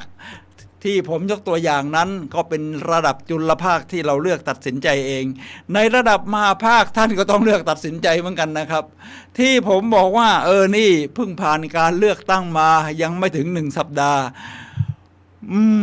การเลือกตั้งนี่เป็นการเลือกเส้นทางชีวิตนะครับท่านผู้ฟังครับเลือกเส้นทางชีวิตเพราะตอนนี้เวลาเราจะเลือกพรรคนี่มันก้าวหน้ากว่าสมัยก่อนมากนะผมนี่อายุเยอะแล้วก็ผ่านการเลือกตั้งมาหลายครั้งผ่านการเปลี่ยนแปลงต่างๆมาก็หลายครั้งการเลือกตั้งครั้งนี้นี่นโยบายของพรรคการเมืองนี่มันประกาศชัดทำให้เรามีโอกาสในการเลือกมีโอกาสในการเลือกได้ชัดเจนขึ้นฉะนั้นเราก็จะเห็นว่าพรรคการเมืองฝ่ายประชาธิปไตยนี่ก็ชนะอย่างถล่มทลายนี่ตามที่เห็นเนี่ยนะครับทีนี้ถ้าเราเลือกเนี่ยถึงจะเป็นฝ่ายที่เราเลือกเนี่ยนะครับสมมติเราเลือกว่าอย่างผมอายุเยอะถ้ามีรายได้จากผู้สูงวัยที่เกษียณแล้วเนี่ยเพิ่มขึ้นจาก600 บาท700 บาทเป็น 3,000 บาทคือเขาจะเพิ่มเป็นสเต็ปนะเป็น 1,500 เป็น 3,000 มันก็เป็นสิ่งที่ดีใช่ไหมครับแต่ว่าตอนนี้เนื่องจากว่าก็ต้องรอการประกาศของกกต.อย่างเป็นทางการหน่อยซึ่งในความเห็นผมส่วนตัวนะว่ามันใช้เวลานานไปนิดนึงแต่ใช้เวลา2 เดือนเนี่ยทำให้ผมเสียโอกาสผมก็จะมาเทียบเคียงกับหลักเศรษฐศาสตร์ที่ว่านี้ผมเสียโอกาสในการที่จะได้เงินระดับแรกจาก700เป็น 1,200 นี่หายไปหลายเดือนน่ะคิดดูสิครับถ้าท่านประกาศตั้งรัฐบาลได้ทันทีเนี่ยปั๊บนี่ผมก็ได้ 1,200 ทันทีรวมทั้งนี่เป็นแค่ตัวอย่างส่วนตัวเกี่ยวกับผมโดยตรงแต่ถ้าเป็นเรื่องของอย่างสิ่งอื่นเนี่ยนะครับที่เกี่ยวข้องนี่ถ้าเริ่มได้เร็วค่าเสียโอกาสแบบนี้มันก็จะน้อยลงนี่แหละครับเดี๋ยวผมจะยกตัวอย่างของกูรูทั้งหลายนะครับที่เกี่ยวข้องให้เรามาเลือกเส้นทางชีวิตกันว่ามันมีค่าเสียโอกาสอย่างที่บอกสมมุติเอาเมื่อสักครู่ยกตัวอย่างเรื่องทรัพยากรด้านเวลาเดี๋ยวผมจะยกตัวอย่างเรื่องทรัพยากรด้านเงินบ้างในกระเป๋าของเราสมมุติวันนี้ผมคิดว่าจะกินอะไรดีหรือจะเอาเงินไปซื้อหนังสือดีกินให้มันถูกลงหน่อยก็สักประมาณ60 บาทก็น่าจะอิ่มนะ60 บาทหรืออาจจะมากกว่านั้นก็นิดหน่อยหรือจะสะสมไว้หลายๆมื้อกินถูกๆไว้แล้วไปซื้อหนังสือดีๆก็เรียกว่าผมกินไม่ต้องหรูหราวิจิตรพิสดารมากก็ได้หนังสือดีๆมาเล่มหนึ่งแต่ผมก็เสียโอกาสในเรื่องของการได้กินแบบอร่อยที่ถูกใจทีนี้ถ้าผมเลือกใหม่ทรัพยากรในกระเป๋าก็มีเท่าเดิมเงินเดือนเท่าเดิมส่วนจะไปขยายธุรกิจสร้างความมั่งคั่งต่อนี่ก็เป็นเรื่องของเป้าหมายชีวิตที่เราจะต้องทำต่อไปอยู่แล้วทีนี้ยกตัวอย่างเงินในกระเป๋ามีเท่านี้แหละครับที่เราต้องใช้ผมวันนี้จะเลือกกินอาหารอลังการสเต็กจานใหญ่นะครับกินมื้อหนึ่งนี่ก็สักหลายร้อยอยู่ทีนี้ถ้ากินหลายร้อยอยู่แน่นอนว่าเงินที่จะไปซื้อหนังสือผมก็ย่อมขาดตกบกพร่องหรือซื้อไม่ได้มันก็เป็นการเสียโอกาสในการที่ไม่ได้ซื้อหนังสือที่ผมตั้งใจนี่แหละครับนี่คือการเลือกนะครับเป็นการเลือกเส้นทางชีวิตแต่แล้วผมก็จะเอาตัวอย่างของบุคคลต่างๆนี่นะครับที่กำลังจะพูดถึงนี่มายกว่าเขาเลือกเส้นทางชีวิตกับการเลือกที่จะต้องยังไงก็ต้องเสียโอกาสในบางเรื่องเนื่องจากเรามาเลือกอย่างนี้เสียแล้วเนี่ยมันเกิดขึ้นอย่างไรจะหาวิธีปรับให้ยอดเยี่ยมได้อย่างไรครับท่านผู้ฟังครับ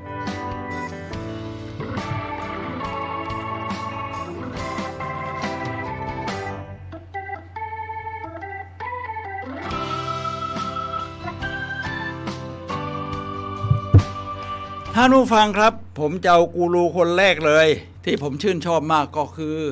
จอห์นไอโซผู้เขียนหนังสือ The 5 Secrets You Must Discover Before You Die ความลับ5ข้อที่คุณต้องค้นในพบก่อนตายนะครับเอาละครับผมจะนำประโยคเด็ดของเขา มาแชร์แบ่งปันกันเขาพูดไว้อย่างนี้ว่า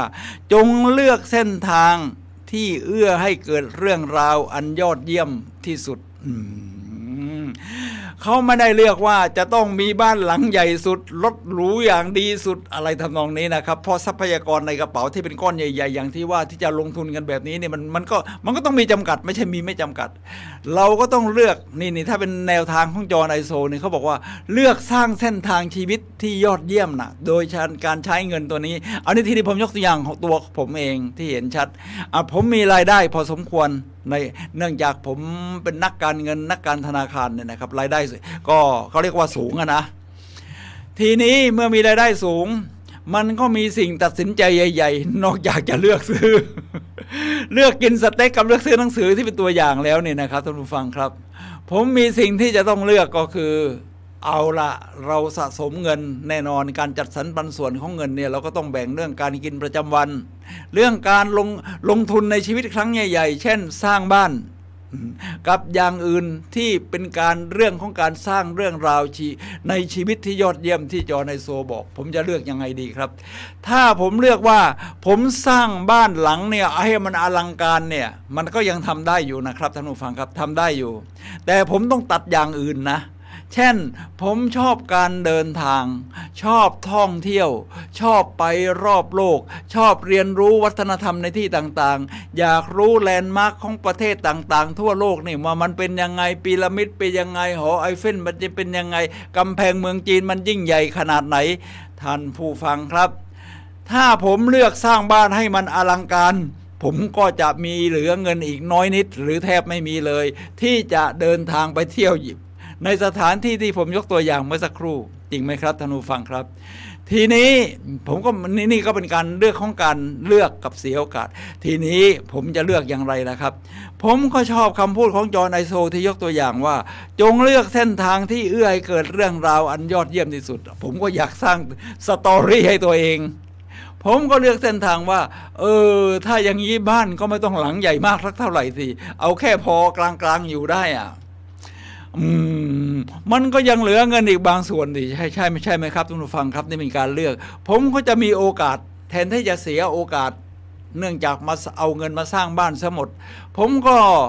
ไม่มีโอกาสที่จะไปเที่ยวรอบโลกผมก็เอาบ้านหลังเล็กลงหน่อยพอบ้านหลังเล็กลงหน่อยมันก็เหลือทรัพยากรที่เป็นเงินในกระเป๋าของผมที่เป็นก้อนใหญ่ๆที่จัดสรรไว้นะครับเดินทางรอบโลกได้ฉะนั้นเรื่องราวชีวิตที่ยอดเยี่ยมมันก็เกิดขึ้นผมก็เที่ยวมาแล้ว67ประเทศนะ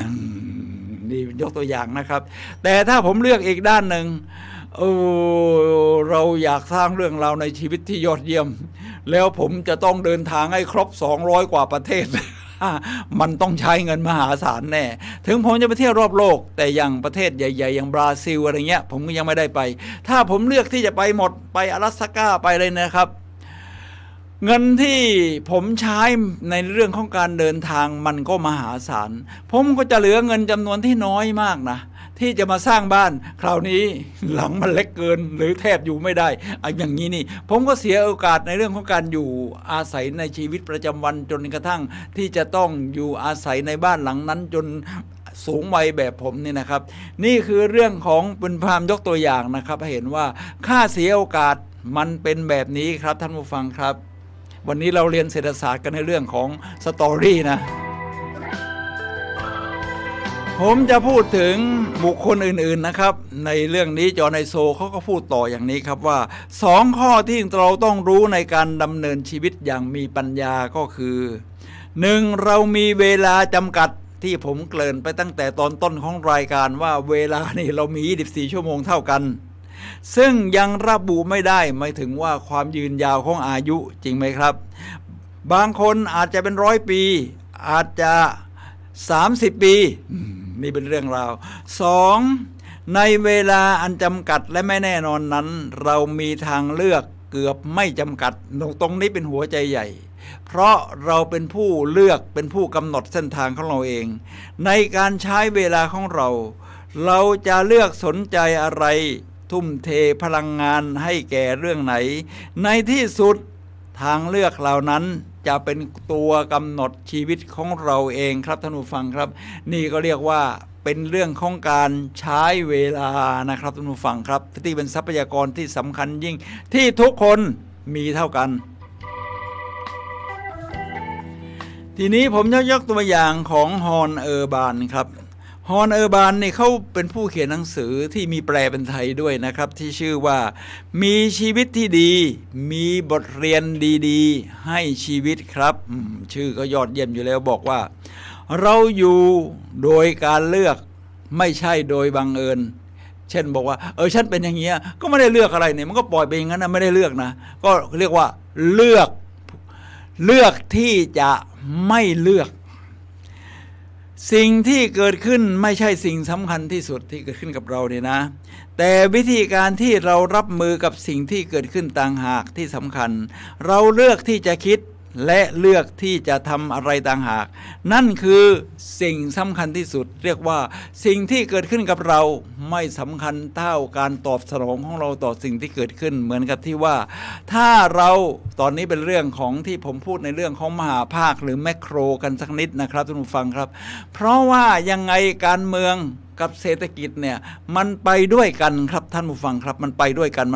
นทีนี้ผมก็ยกตัวอย่างว่าสิ่งที่เกิดขึ้นตอนนี้ในเรื่องของการเมืองซึ่งมันจะมีทั้งตัวบทกฎหมายพระราชบัญญัติกฎกระทรวงที่จะมา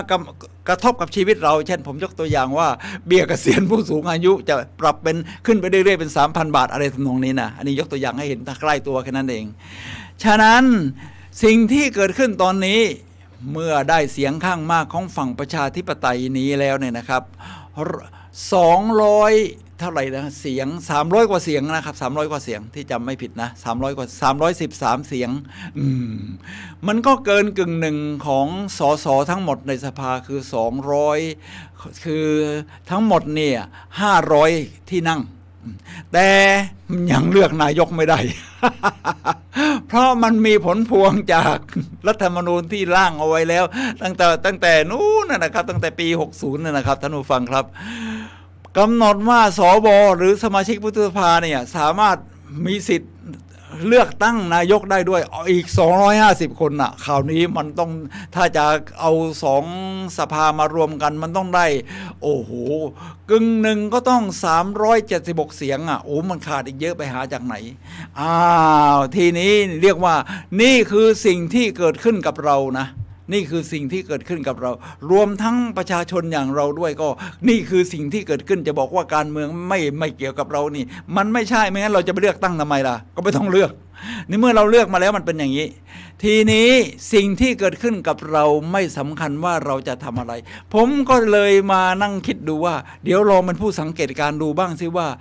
พรรคการเมืองฝั่งประชาธิปไตยเนี่ยเขาจะทำยังไงเนื่องจากมันมีกติกาที่มันฟังดูแปลกประหลาดแบบที่ผมเล่าให้ฟังเมื่อสักครู่เขาก็ใช้วิธีของการโปรแอคทีฟครับจะไปกำหนดว่าสวไม่มีสิทธิ์ออกเสียงเลือกนายกนะเนื่องจากว่าไม่ได้มาจากการเลือกตั้งของประชาชนก็ไม่ได้ครับเพราะรัฐธรรมนูญมันร่างไว้อย่างนั้นทีนี้เขาจะทำยังไงผมดูแล้วเขามีวิธีโปรแอคทีฟครับเช่นออกไปพบกับประชาชนไปขอบคุณประชาชน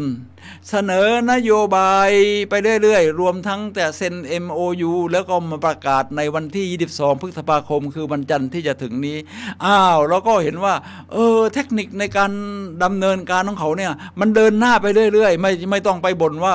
สวไม่ควรจะมาออกเสียงอะไรเงี้ยแล้วแต่ว่าที่สำคัญคือเขาก็ยังพยายามโน้มน้าวจิตใจของสวนะให้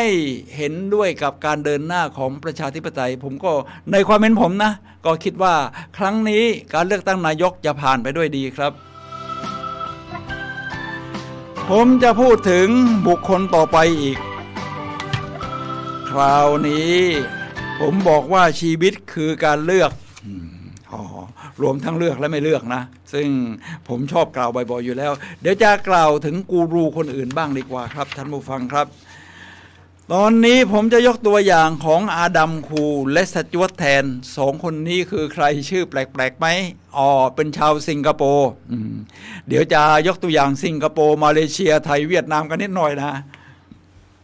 เพราะยังไงแม้จะเป็นเรื่องของมหาภาคแต่มันก็เกี่ยวกับเรานะ สองคนนี้อาดามคูกับสจ๊วตแทนเป็นชาวสิงคโปร์เราในภูมิภาคนี้เราจะเห็นว่าทั้งอาเซียนนี่แน่นอนประเทศที่เจริญก้าวหน้าที่สุดก็คือสิงคโปร์นะครับเรานี่ในสมัยนั้นก็ไล่มาติดแต่ตอนนี้ไม่รู้จะเป็นยังไงเดี๋ยวเราว่ากันต่อฉะนั้นอาดามคูกับสจ๊วตแทนเขาก็คือเป็นโค้ชนะเป็นนักสร้างแรงบันดาลใจแล้วก็เป็นผู้เขียนหนังสือชื่อ Master Your Mind Design Your Destiny ซึ่งก็คือว่าเป็นนายของจิตใจของเราเป็นผู้กำหนดออกแบบชะตาชีวิตของเราเองเขาพูดไว้อย่างนี้นะครับท่านผู้ฟังครับว่าคุณมีทางเลือกเสมอทางที่จะสร้างความคิดเชิงบวกและความเชื่อที่ให้พลังแล้วโลกรอบตัวคุณจะเปลี่ยนไปฉะนั้นความเชื่อเป็นเรื่องยิ่งใหญ่ผมจึงเชื่อนะครับว่าที่นักวิจารณ์ออกมาวิเคราะห์วิจารณ์ว่าประเทศไทยของเราต่อไปจะหลังเลือกตั้งจะเดินทางไปในทิศทางไหนผมได้พูดเกริ่นเอาไว้บ้างแล้วว่าในอาเซียนเรานี่แน่นอนว่าสิงคโปร์แม้จะเป็นเกาะเล็กๆแต่เขาก็ก้าวหน้ามี GDP ที่สูงกว่าประเทศอื่นๆอีกนี้ท่านผู้ฟังครับตอนนี้ในอาเซียนด้วยกันทุกคนก็ปรับตัวในเรื่องของเศรษฐกิจของเขา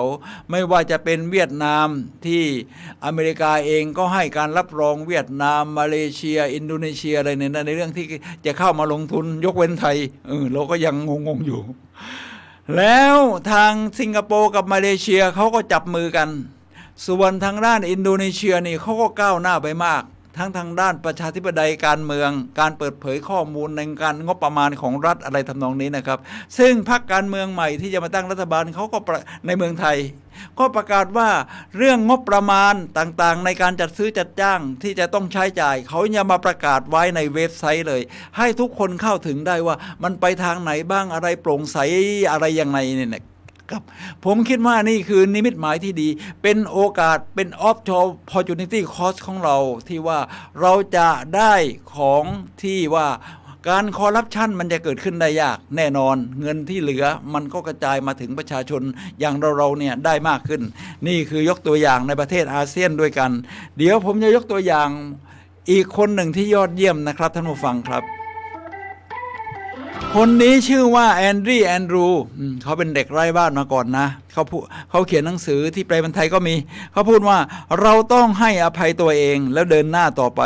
เราเป็นคนเลือกเองว่าชีวิตของเราจะเป็นอย่างไรแล้วคุณเลือกอะไรก็กล่าวเล็กๆน้อยๆชูส่วนเบนสเตน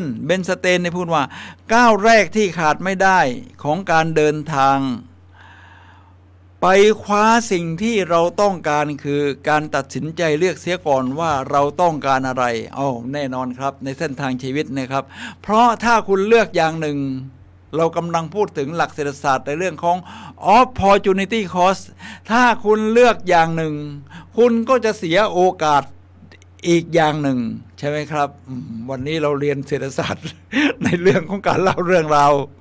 คุณจะเสียโอกาสในอีกอย่างหนึ่งฉะนั้นตอนนี้เป็นเรื่องที่เราต้องเลือกครับต้องตัดสินใจทีนี้มาถึงแจ็คแคนฟิล์มบอกว่าจงมองหาโอกาสและสิ่งดีๆในทุกสถานการณ์แม้สถานการณ์มันจะกดดันอย่างไรนะครับฉะนั้นตอนนี้นี่นะครับเราก็จะเห็นในเรื่องของการเมืองไทยนะเลือกตั้งเสียงข้างมากแล้วมันยังเลือกนายกไม่ได้ เป็นเรื่องที่แปลกประหลาดมาก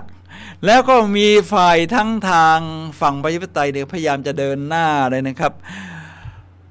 บางคนอาจจะอกสั่นขวัญแขวนมองแล้วมันเห็นทางตันไปหมดสวจะยกมือให้ไหมหรืออะไรทำนองนี้นะครับท่านผู้ฟังครับผมเชื่อที่แจ็คแคนฟิล์มพูดครับว่าจงมองหาโอกาสและสิ่งดีๆในทุกเหตุการณ์ฉะนั้นเหตุการณ์ของเมืองไทยเราแม้จะเป็นแบบนี้นะครับผมก็พยายามฟังกูรูทั้งหลายนะ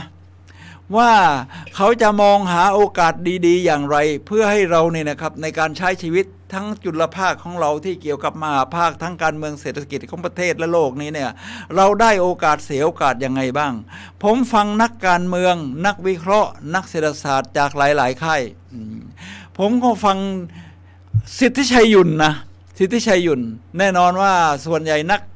เป็นผู้เสพข่าวอย่างผมในสมัยรุ่นเก่าๆอย่างอายุอย่างผมนี่ก็รู้จักสิทธิชัยหยุ่นแต่ผมไม่แน่ใจว่าคนรุ่นใหม่เขาจะรู้จักไหมเป็นนักหนังสือพิมพ์นักสื่อสารมวลชน ที่มีชื่อเสียงนะก็เชิญประธาน SME เชิญนักธุรกิจระดับใหญ่เชิญอาจารย์ทวิภาคมาพูดคุยกัน ทุกคนก็ให้ความเห็นว่ามันเป็นไปได้เห็นไหมมันเกิดช่องดีๆมันเป็นไปได้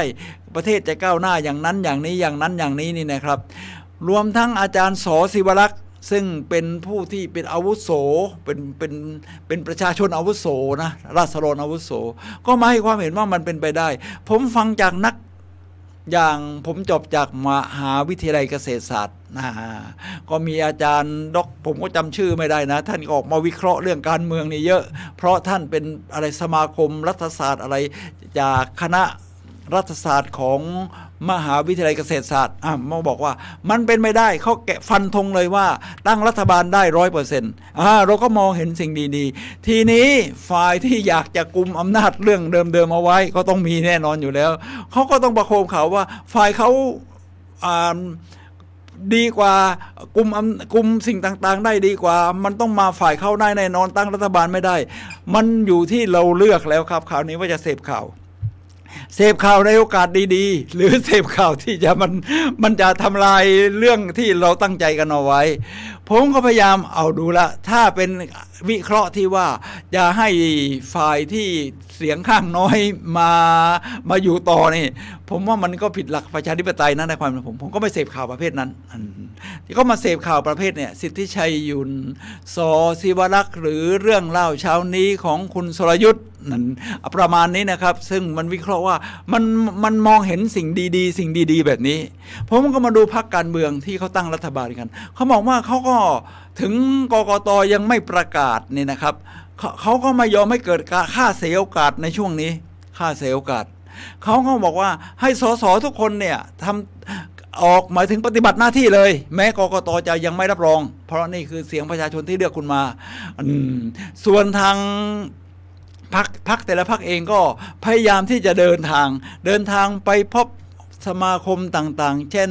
สภาอุตสาหกรรมไปพบฝ่ายแรงงานไปพบฝ่ายทางหอการค้าแล้วเขาจะเดินสายแล้วก็ขอความเห็นผมว่านี่เป็นสิ่งเยี่ยมนะครับฉะนั้นในฐานะที่ผมเป็น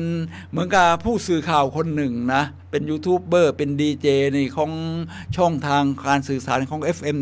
104.5 ผมก็พยายามมองหาช่องทางดีๆที่ว่าเราเนี่ยจะเดินหน้าได้เนี่ยมีแน่นอนครับผมก็เสพข่าวพวกนี้ทีนี้มันอยู่ที่ว่าการกระจายข่าวแบบไหนมันออกมามากกว่ากันอยู่ที่ท่านผู้ฟังต้องเลือกแล้วครับถ้าเราในความเป็นผมนะมันเป็น opportunity cost เป็นเรื่องของการเลือกถ้าเราเลือกว่าประเทศมันจะเจริญขึ้นได้กลิ่นหอมของความเจริญดีขึ้นรุ่งเรืองขึ้นตอนนี้หุ้นก็เริ่มขึ้นแม้ยังไม่ทันเซ็น MOU ของพรรคตั้งรัฐบาลผมว่ามันเป็นเรื่องที่ดีนะที่เราจะให้มันเดินหน้าไปแบบนี้ได้แล้วก็ประเทศไทยจะกลับสู่ผมดูรายการของสิทธิชัยยุนนะครับก็นักวิเคราะห์ระดับประเทศระดับโลกเนี่ยนะครับที่มาร่วมรายการเนี่ยเขาก็บอกว่าประเทศไทยเคยมีโอกาสดีๆที่ก้าวสู่ระดับโลกเลยนะแต่ว่ามันเสียเวลาเสียโอกาสกันมามากแล้วนะครับตอนนี้ต้องก้าวไปแล้วครับก้าวกลับไปสู่โอกาสของโลกเป็นในเวทีโลกตอนนี้เป็นเรื่องที่เราเลือกเส้นทางชีวิตของเราทั้งจุลภาคและมหาภาคครับ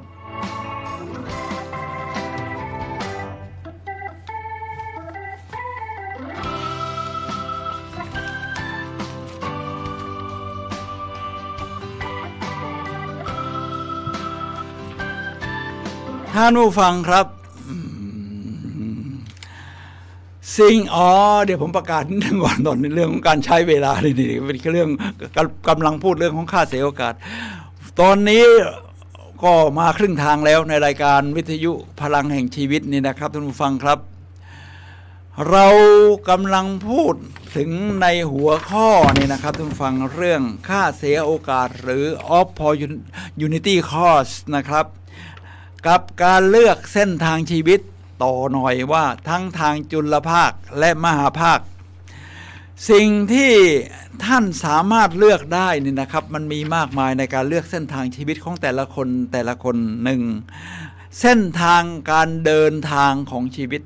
ท่านอยากจะไปแบบไหนนี่มันออกจะค่อนข้างส่วนตัวหน่อยนะเช่นชอบเที่ยวแบบผมชอบฟังเพลงชอบฟังซิมโฟนีอะไรทำนองนี้แล้วรวมถึงผู้คนที่คุณเลือกคบหาเรียกว่าเพื่อนนี่นะครับคุณคบเพื่อนแบบไหนคุณเป็นคนแบบนั้นนะเพราะว่าถ้าคุณไม่ใช่แบบเขาคุณพยายามจะต้องจูนเพื่อให้รสนิยมใกล้เคียงกับเขาคุณถึงจะเข้ากับเขาได้ตรงนี้คุณต้องเลือกให้ดีนะว่าถ้าคุณอยากได้อุดมการณ์แบบนี้นี่คุณต้องเลือกคบฉะนั้นมันก็จะมีถ้าขยายตัวออกมาหน่อยเนื่องจากเราอยู่ในสังคมของโซเชียลมีเดียเนี่ยนะครับท่านผู้ฟังเนี่ยนะครับมันมีกลุ่มต่างๆที่มันขยายตัวขึ้นเช่นการพบเพื่อน4-5 คน10 คน20 คนมันขยายเป็นกลุ่มเช่นกลุ่มไลน์นี่มันก็จะมีว่าเราจะเลือกเข้ากลุ่มไหนดีกลุ่มไหนที่มันสร้างสรรค์รวมทั้งระดับที่ใหญ่ขึ้นมาที่ผมว่าสำคัญมากนะมันกำหนดเส้นทางชีวิตในระดับมหาภาคของเราคือเลือกดูว่าที่ผ่านมาแล้วนี่แหละแน่นอนเลือกพรรคการเมืองไหนใช่ไหมครับเพราะถ้าพรรคการเมืองที่อยู่ในอุดมการณ์ของคุณก็เลือกเขาที่ไม่ใช่คุณก็ปัดออกไปก่อนแล้วก็ดูติดตามเขาทำผิดทำถูกทำไม่ถูกคุณก็ทักท้วงได้เขาก็ยินดีรับฟังสิ่งแวดล้อมถ้าไม่มีทางเลือกก็จงสร้างทางขึ้นมาเองนี่เป็นของออกัสตุสจักรพรรดิโรมันข้อมูลที่เป็นบวกให้พลังใจเหมือนที่ผมพูดไปถึงแล้วนะครับว่าการเลือกเสพข้อมูลนี่มันก็สำคัญไม่ใช่อ่านแล้วก็หาข้อมูลมาแล้วก็ท้อก็เราต้องเข้าใจเจตจำนงของคนส่งด้วยนะมาที่เราเรียก I.O. อ่ะผมเลยไม่รู้จัก I.O. นะไม่รู้จักหรอกก็อาจจะบางอย่างก็ไฮเทคบางอย่างก็โลเทคถ้าเรื่อง I.O. เนี่ยมารู้จักเอาตอนเมื่อเลือกตั้งเขาก่อนนู้นนะเลือกตั้งเขาก่อนนู้นเขาก็พูดถึง I.O. อะไรผมมันคืออะไร I.O. พวกที่สร้างข่าวเท็จขึ้นมาที่เรียกว่าแฟกนิวส์สร้างขึ้นเพื่อหวังผลประโยชน์อะไรบางอย่างในทิศทางที่ตัวเองต้องการเขาเรียก I.O. ฉะนั้น I.O. เนี่ยตอนนี้เนื่องจากมันมีสื่อโซเชียลมีเดียคุณก็จะทำอะไรออกมาก็ได้เช่น YouTube ออกมาเป็น TikTokหรือดีไม่ดีก็เขียนตรงๆไปในไลน์ใน Facebook ถ้าเป็น I.O. เนี่ยข่าวมันก็จะเป็นเฟกนิวอย่างที่ว่าคือมันก็จะบิดเบือนทีนี้อยู่ที่เราเลือกเสพครับทีนี้ผมจะพูดถึงคนนี้คนหนึ่งนะครับคืออิสรภาพในการเลือก freedom to choose คนขาดสติมีทางเลือกเล็กน้อยคนมีสติมีทางเลือกมากนะครับตอนนี้เราอยู่ในเส้นทางจุดที่สำคัญนะที่เราจะเลือกว่ารัฐบาลที่เป็นเสียงจากประชาธิปไตยจะเดินหน้าไปอย่างไรเราต้องดูอย่างมีสติเลยครับท่านผู้ฟังครับ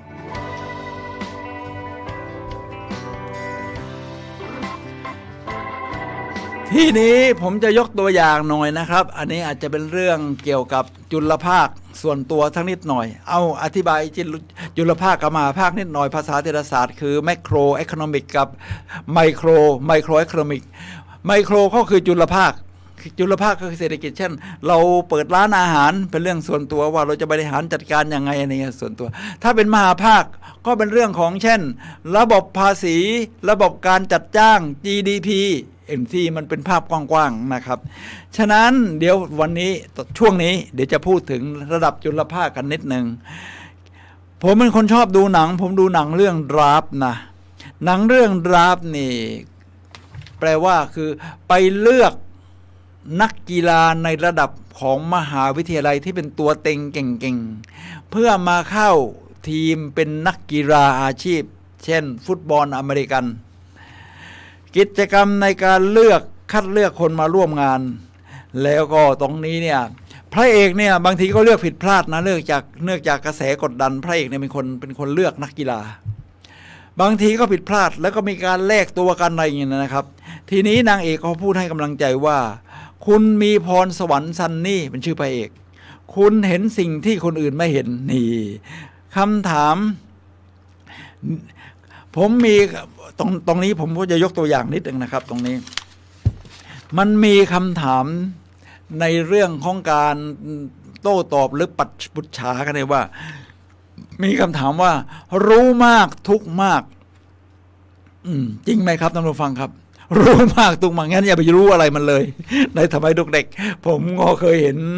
พระเครื่องนะที่เป็นพระปิดหูปิดตาปิดอะไรปิดทวารทั้ง5ทั้ง6นี่นะมันก็ตรงกับคำถามนี้ด้วยว่ารู้มากทุกมากจริงไหมนี่ก็มีพระตอบนะครับพระตอบเดี๋ยวลองดูว่าท่านตอบได้ดีไหมนี่ผมผ่านเหตุการณ์นั้นมาที่เขามาถึงปุจฉากันตอบแทนที่จะบอกว่าแทนที่จะมองคนอื่นให้มองมาที่ตัวเองผมก็เสริมไปนะอย่างนี้ว่าสมองคนเราก็ทำงานเหมือนอย่างเครื่องคอมพิวเตอร์คือจิกโก้แปลว่า garbage in garbage out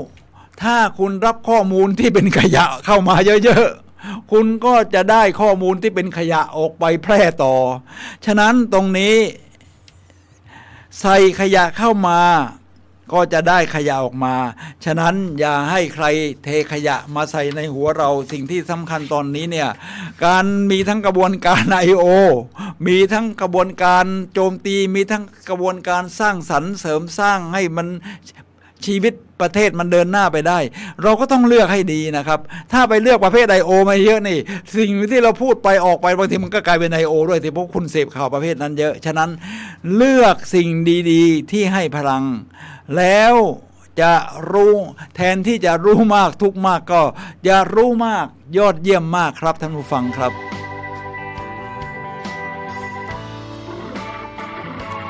ผมชอบกูรูอีกคนหนึ่งที่ชื่อว่าจอห์นซีแม็กเวลโอ้โหท่านเดินทางไปรอบโลกนะบรรยายนี่เชื่อไหมว่ามีคนฟังมาแล้ว6 ล้านคนพูดไว้อย่างนี้มีตัวเลือก3แบบให้เราตัดสินใจเมื่อถึงทางแยกแน่นอนอยู่แล้วครับเดินทางไปในเส้นทางชีวิตนี่เดินก็จะถึงทางแยกให้เราเลือกเดินก็จะถึงทางแยกให้เราเลือก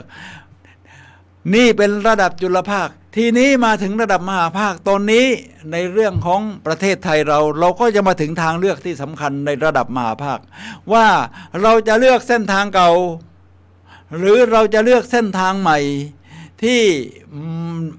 มันจะสร้างความค่าเสียโอกาส opportunity cost ให้กับเราในเรื่องต่างๆเนี่ยมากมายนะครับฉะนั้นจอห์นซีแม็กเวลเขาแนะนำอย่างนี้ครับว่ามีตัวเลือก3แบบให้เราตัดสินใจเมื่อไปถึงทางแยกหนึ่งเพิ่มบางสิ่งเข้ามาในชีวิตนะผมมองในเรื่องของการแง่ของการเสพข่าวเพราะยังไงมันไม่พ้นมือถือนะผมเป็นคนโบราณสมัยก่อนนี่สมาร์ทโฟนมันยังไม่แพร่หลายไม่ฮิตนะครับแต่ก็มีคนใช้กันเยอะแล้วล่ะรวมทั้งผมด้วยเวลาเห็นคนเขานั่งกินข้าวกันแล้วแต่ละคน สมมุติ5 คนในครอบครัวทุกคนก็ยกโทรศัพท์มือถือกันมามองผมก็พูดกับคุณศิรินันท์นะภรรยาผมว่าแล้วเขานั่งกินข้าวกันแล้วทำไมเขาไม่คุยกันล่ะแทนที่จะยกมือถือขึ้นมาคุยกันเองดิในกลุ่มของเราที่นั่งกินข้าวเนี่ยผมก็ยังแปลกใจก็บ่นมาแบบนี้พอมาถึงตอนนี้เหรอ กินข้าวไม่ว่าที่ไหนที่บ้าน นั่งกินกัน3 คนพ่อแม่ลูกเนี่ยนะครับ3 คนก็ยกมือถือขึ้นมามันเป็นอย่างนี้ครับท่านผู้ฟังครับทีนี้พอยกมือถือขึ้นมามันก็เป็นการเสพถูกไหมล่ะเป็นการเสพข้อมูลซึ่งมันมาตามช่องทางต่างๆอย่างอายุอย่างเราที่ชอบดูง่ายๆก็คือชอบดู YouTube เพราะมันปฏิติดต่อเป็นเรื่องสตอรี่ยาวบางคนถ้าเป็นวัยรุ่นเขาก็มี TikTok หรือเขาเลือกที่จะโพสต์อะไรกันในไลน์หรือเขามีอะไรอย่างผมยังเรียกไม่ถูกเนี่ยนะครับซึ่งมันมีหลายอย่างนะฉะนั้นเวลาเราเลือกเสพนี่นะครับในความเป็นผมต้องเลือกเสพสิ่งที่มันให้พลังนะให้พลังไม่ใช่เสพในสิ่งที่มันหดหู่2ตัดบางอย่างออกจากชีวิตแน่นอนมันชัดเจนครับเราตัดเพื่อนที่ไม่ดีออกไปตัดเพื่อนที่เกเรเกตุงออกไปเลือกคบเพื่อนในข้อที่1เพื่อนดีๆเพิ่มเข้ามาแล้วก็ตัดบางอย่างออกไปผมว่าตอนนี้ผมมองในแง่เรื่องของการเสพมือถือเนี่ยนะครับท่านผู้ฟังครับมันมีข้อมูลเข้ามาแยกบางอย่างคุณต้องตัดออกไปนะเช่นผมมีคนมาเชิญในเข้ากลุ่มไลน์เนี่ยเยอะมากเลยพอเข้าไปดูแล้วมันไม่ใช่เนี่ยเราต้องตัดออกไปนะตัดออกไปเลยครับ คือไม่เอาละไม่เป็นสมาชิกกลุ่มนี้แล้วมันมีแต่ข้อมูลที่มันถอนพลังของเราออกไปในข้อที่3จอห์นซีแม็กเวลบอกว่าหรือแลกเปลี่ยนบางอย่างที่เรามีกับบางอย่างที่เราไม่มีอันนี้เป็นเรื่องของการnegotiate ครับคนที่ประสบความสำเร็จรู้ตัวดีว่าเมื่อไหร่ควรจะเลือกทางไหนใน3แบบนั้นนะครับท่านผู้ฟังครับพูดถึงเรื่องของการเลือกนะครับท่านผู้ฟังครับแล้วก็เรื่อง proactive ในสิ่งที่เราทำได้มันก็มีคาถา3อย่างที่ผมใช้มา1ถ้าจะขอพรจากสวรรค์หรือธรรมชาติจักรวาลอะไรก็ตามแต่ตามความเชื่อของเราเนี่ยแล้วแต่ละท่านเนี่ยนะครับว่าเราจะได้รับพรนั้น3อย่างจะเลือกอะไรสำหรับผมจะเลือกอย่างนี้ครับ1ขอให้ข้ากล้าเปลี่ยนแปลงในสิ่งที่ข้าเปลี่ยนแปลงได้2ขอให้ข้ามีความอดทนในสิ่งที่ไม่สามารถเปลี่ยนแปลงได้ที่ข้าไม่สามารถเข้าไปเปลี่ยนแปลงได้นะ3ขอให้ข้าพเจ้ามีสติปัญญาที่จะแบ่งแยกสิ่งต่างๆทั้ง2สิ่งนี้ว่าสิ่งใดข้าพเจ้าทำได้มีความกล้าที่จะเปลี่ยนแปลงได้กับสิ่งที่ข้าพเจ้าทำไม่ได้ตรงนี้เป็นตัวอย่างของเส้นทางการเลือกครับผมยกตัวอย่างกูรูอีกคนหนึ่งนะครับคือราฟวันโดเอเมอร์สันเขาเป็นกวีเป็นนักปรัชญาในยุคศตวรรษที่18ของสหรัฐอเมริกาซึ่งเขาจบฮาร์วาร์ดนะราฟวันโดเอเมอร์สันบอกเรื่องของการเลือกอย่างนี้ว่าต่อหน้าสุริยันจันทราฉันจะทำสิ่งใดก็ตามที่ยังความโสมนัสมาสู่และทำตามเสียงเพรียกแห่งหัวใจมันสุดๆนะมันครับมันสุดๆตามเสียงเพรียกแห่งหัวใจผมก็จะยกตัวอย่าง เมื่อเช้าดูข่าวเนี่ยยังไงก็ต้องยกตัวอย่างหน่อยเพื่อให้มันดูแล้วทันสมัย ผมก็ตอนนี้มันก็เห็นใจฝั่งประชาธิปไตยนะครับที่จะต้องเลือกนายกแล้วก็ต้องให้ได้เสียงสวมาทีนี้มันก็มีเสียงว่าจะมีบางพรรคที่เคยหนุนพรรคฝ่ายรัฐบาลเก่าเนี่ยมาเข้ามามีเสียงต่อต้านออกมาเยอะเลยนะทางฝั่งฝ่ายประชาธิปไตยก็เลยก็ต้องฟังเสียงประชาชนนะก็เลยต้องคืนพรรคนั้นไปคือหมายความว่าไม่ร่วมฉะนั้นเขาต้องฟังเสียงพรากจากหัวใจผมก็ได้รับฟังสำนวนมาหลายอย่างจากเขาเรียก TikTok TikTok ผมไม่ได้เล่นหรอกแต่ฟังจากข่าว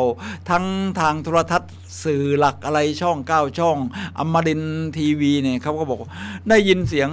มีกรไม่มีกูทีแรกมาเลยต้องมีกรสำหรับปิดประตูเปล่าเราอาจจะตกข่าวแล้วเปล่ากรนี่เป็นนักการเมืองมีกรซึ่งเคยไปหนุนฝั่งโน้นฝั่งรัฐประหารที่ทำให้ตั้งรัฐบาลได้ถือว่าเป็นคานค้ำจุนเขาฉะนั้นมันก็มีไอ้สำนวนแบบนี้ว่าเรียกเสียงเพรียกจากในหัวใจนะครับท่านผู้ฟังครับตอนนี้เราเหลือเวลา10 นาทีสุดท้ายก่อนหมดรายการครับท่านผู้ฟังครับเราสามารถที่จะซักถามได้นะครับในหัวข้อเรื่องค่าเสียโอกาสกับการเลือกเส้นทางชีวิตนะครับในหัวข้อนี้ในที่หมายเลขโทรศัพท์ของผมครับ0857088122 ครับทั้งทางด้านจุลภาคในการเลือกเส้นทางใช้ชีวิตส่วนตัวของเรากับทั้งทางระดับมหาภาคที่เกี่ยวข้องกับทางกระบวนการที่กว้างใหญ่ในสังคม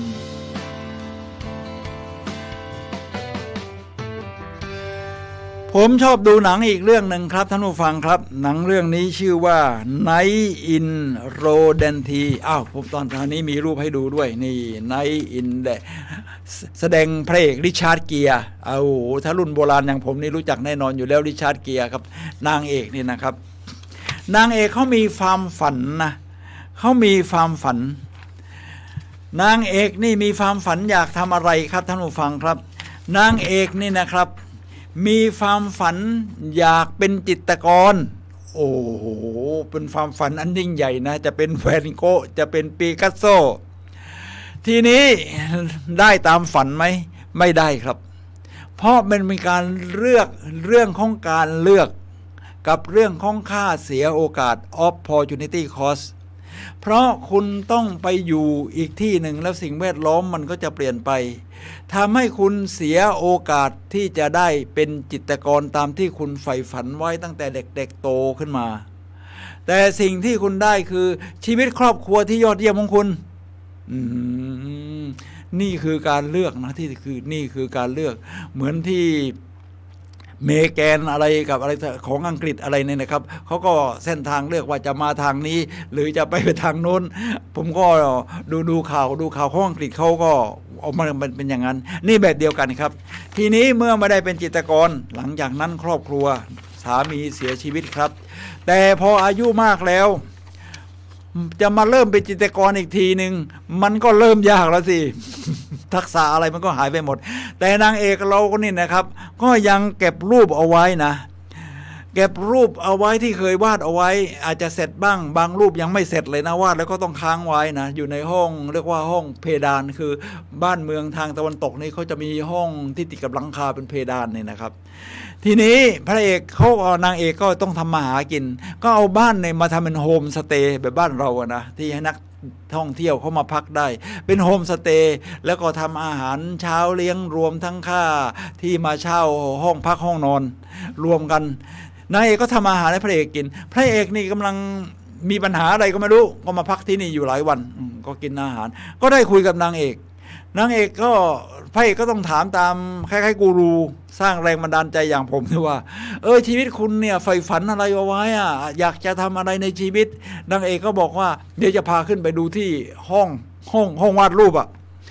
พอไปถึงเขาก็เห็นรูปที่มันยังค้างอยู่เยอะนะครับนางเอกนี่แสดงโดยไดอันเลนคือฝันที่จะเป็นจิตรกรตามที่บอกทีนี้พระเอกเขาก็พูดคำพูดนี้เลยนะคำพูดนี้เนี่ยมันก็สอนผมด้วยเวลาผมดูหนังผมก็ชอบแกะคำพูดนี่นะครับแล้วเอามาสอนตัวเองในพระเอกก็พูดอย่างนี้กับนางเอกว่าเมื่อตกหลุมรักใครสักคนหมายถึงอาจจะแฟนเก่าของนางเอกที่เสียชีวิตไปแล้วนะสร้างครอบครัวเราจะกลายเป็นสิ่งที่คิดว่าควรจะเป็นแล้วก็เราเปลี่ยนไปเลิกทำสิ่งที่เราชอบคนก็มองเห็นสิ่งที่เราเหลืออยู่เราหวังว่าไม่น่าเลือกสิ่งที่ชอบมั้งเช่นไม่เราอาจจะไม่ได้ชอบวาดรูปมั้งฉะนั้นพระเอกก็พูดต่อเลยว่านางเอกก็บอกไม่ใช่เขาก็ยังชอบอยู่ชอบที่อยากจะเป็นจิตรกรพระเอกก็บอกว่าสั้นๆเลยงั้นอย่าฝืนต่อไปคุณก็ดูจินตนาการเวลาเราดูหนังอ่านหนังสือนี่เราก็มีจินตนาการว่านางเอกจะได้เป็นจิตรกรไหมครับ ทีนี้มาถึงข้อนี้นะครับท่านผู้ฟังครับในเรื่องนี้บอกว่าเพื่อให้สบายใจจากความรู้สึกแย่ๆจงนึกจินตนาการว่าความรู้สึกแย่ๆเป็นเหมือนม้าป่าที่คุณโดดขี่เมื่อโดดขึ้นขี่ได้คุณก็โดดลงได้เช่นเดียวกันนะคุณเลือกได้ว่าจะโดดลงจากหลังม้าตัวนั้นให้เร็วเท่ากับที่กระโดดขึ้นขี่มันเท่นช้าเป็นม้าตัวที่ไม่ใช่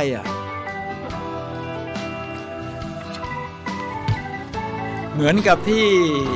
เวลาเราสร้างเป้าหมายชีวิตนี่นะครับท่านผู้ฟังครับเป็นเรื่องของการเสียโอกาสเรื่องของ opportunity cost ค่าเสียโอกาสชัดเลยโดยเฉพาะในวัยที่กำลังจะเรียนเข้ามหาวิทยาลัย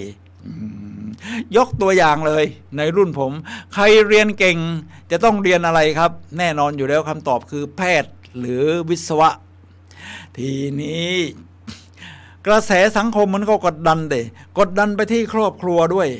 พ่อแม่ก็อยากจะมีหน้ามีตาอยากให้ลูกมีอาชีพมั่นคงเป็นที่ยอมรับของสังคมก็กดดันลูกนะเรียนเกรด 4 3.9 ฉะนั้นหนูจะต้องเรียนหมอนะหรือถ้าหนูไม่ชอบหมอจริงๆหนูต้องเรียนวิศวะนะนี่ถ้าท่านผู้ฟังครับมันมี opportunity cost คนที่เข้าไปเรียนนี่นะครับเข้าไปเรียนเก่งมากเกรด 4เรียนหมอเรียนไป1 ปี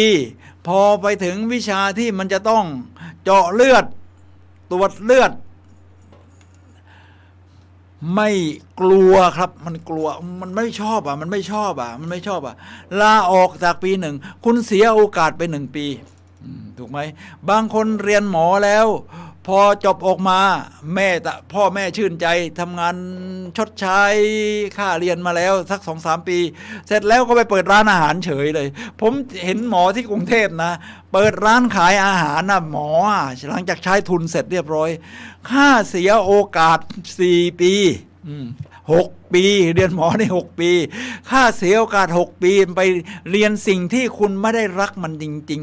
ๆแทนที่คุณจะไปเรียนเป็นเชฟสมัยก่อนคุณจะไปเรียนเป็นเชฟนี่นะครับไม่เป็นที่ยอมรับแต่มาสมัยนี้เชฟเนี่ยดังกว่าดาราออกโทรทัศน์ทุกช่องอะไรเงี้ยทำหากินรุ่งเรืองหมอคนนี้เขาก็ไปเปิดร้านกาแฟโอ้โหแฟนคลับเพียบฉะนั้นเราก็ไปเรียนเป็นเชฟตั้งแต่ตอนนั้นเลยทีแล้วก็ศึกษากาแฟทั่วโลกไปบราซิลไปอะไรที่เขาปลูกเมล็ดกาแฟตรวจเมล็ดกาแฟถ้า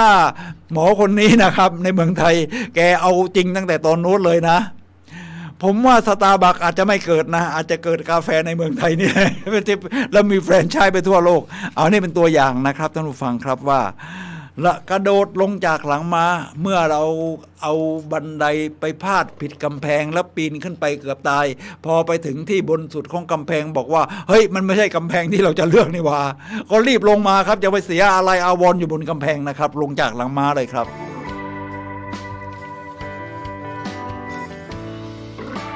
ชีวิตดำเนินตามรอยของคุณนี่ผมนำมาจากหนังสือ The Power นะหนังสือ The Power นี่เขียนโดยรอนด้าเบิร์นอันล่างนะเขียนโดยรอนด้าเบิร์นซึ่งเป็นผู้เขียนหนังสือ The Secret หรือกฎแห่งการดึงดูดเขาก็มาเขียนเพิ่มเติมใน The Power ก็แปลว่าพลังเนี่ยนะครับบอกว่าโชคชะตาไม่ใช่เรื่องของโอกาสเป็นเรื่องของการเลือกต่างหากนะครับโชคชะตาไม่ใช่เรื่องของโอกาสเป็นเรื่องของการเลือกต่างหากฉะนั้นชีวิตนี่อย่างไรก็ตามเหตุการณ์อะไรจะเกิดขึ้นก็ตามมันก็ยังอยู่ในกำมือของเราในการเลือกที่ว่าจะดำเนินการต่อไปอย่างไรกับเหตุการณ์นั้นๆครับมาถึงสุดท้ายแล้วครับท่านผู้ฟังครับคราวนี้คนนี้ชื่อว่าจอห์นโอเล่นี่หน้าตาดิท่านดูแล้วก็เหมือนคนพิการใช่ไหมครับแน่นอนสิก็ตอนแรกๆ9 ขวบถูกไฟคลอกทั้งตัวแกไปทดลองจุดแก๊สในครัวมันระเบิดก็กลายเป็นคนพิการแต่ก็ฝึกแข็งใจทางกายภาพจนสามารถที่จะแม้จะคอเอียงๆแต่ก็พอเดินได้แล้วก็กลายเป็นนักพูดสร้างแรงบันดาลใจนะครับเขียนหนังสือชื่อ On Fire แปลว่าไฟก็แปลว่าไฟอยู่บนไฟเหตุผลนะแปลเป็นไทยแล้วนะเหตุผลที่โชคชะตาทำร้ายคุณอย่างคุณไม่ได้รวมทั้งตัวเขาเองด้วยแม้จะประสบข้อร้ายขนาดนี้พูดเลยว่าคุณเลือกทางเดินให้กับชีวิตตัวเองตลอดไม่ได้แต่คุณเลือกได้ว่าจะเดินบนเส้นทางนั้นอย่างไรชีวิตของเราทั้งจุลภาคส่วนตัวเรา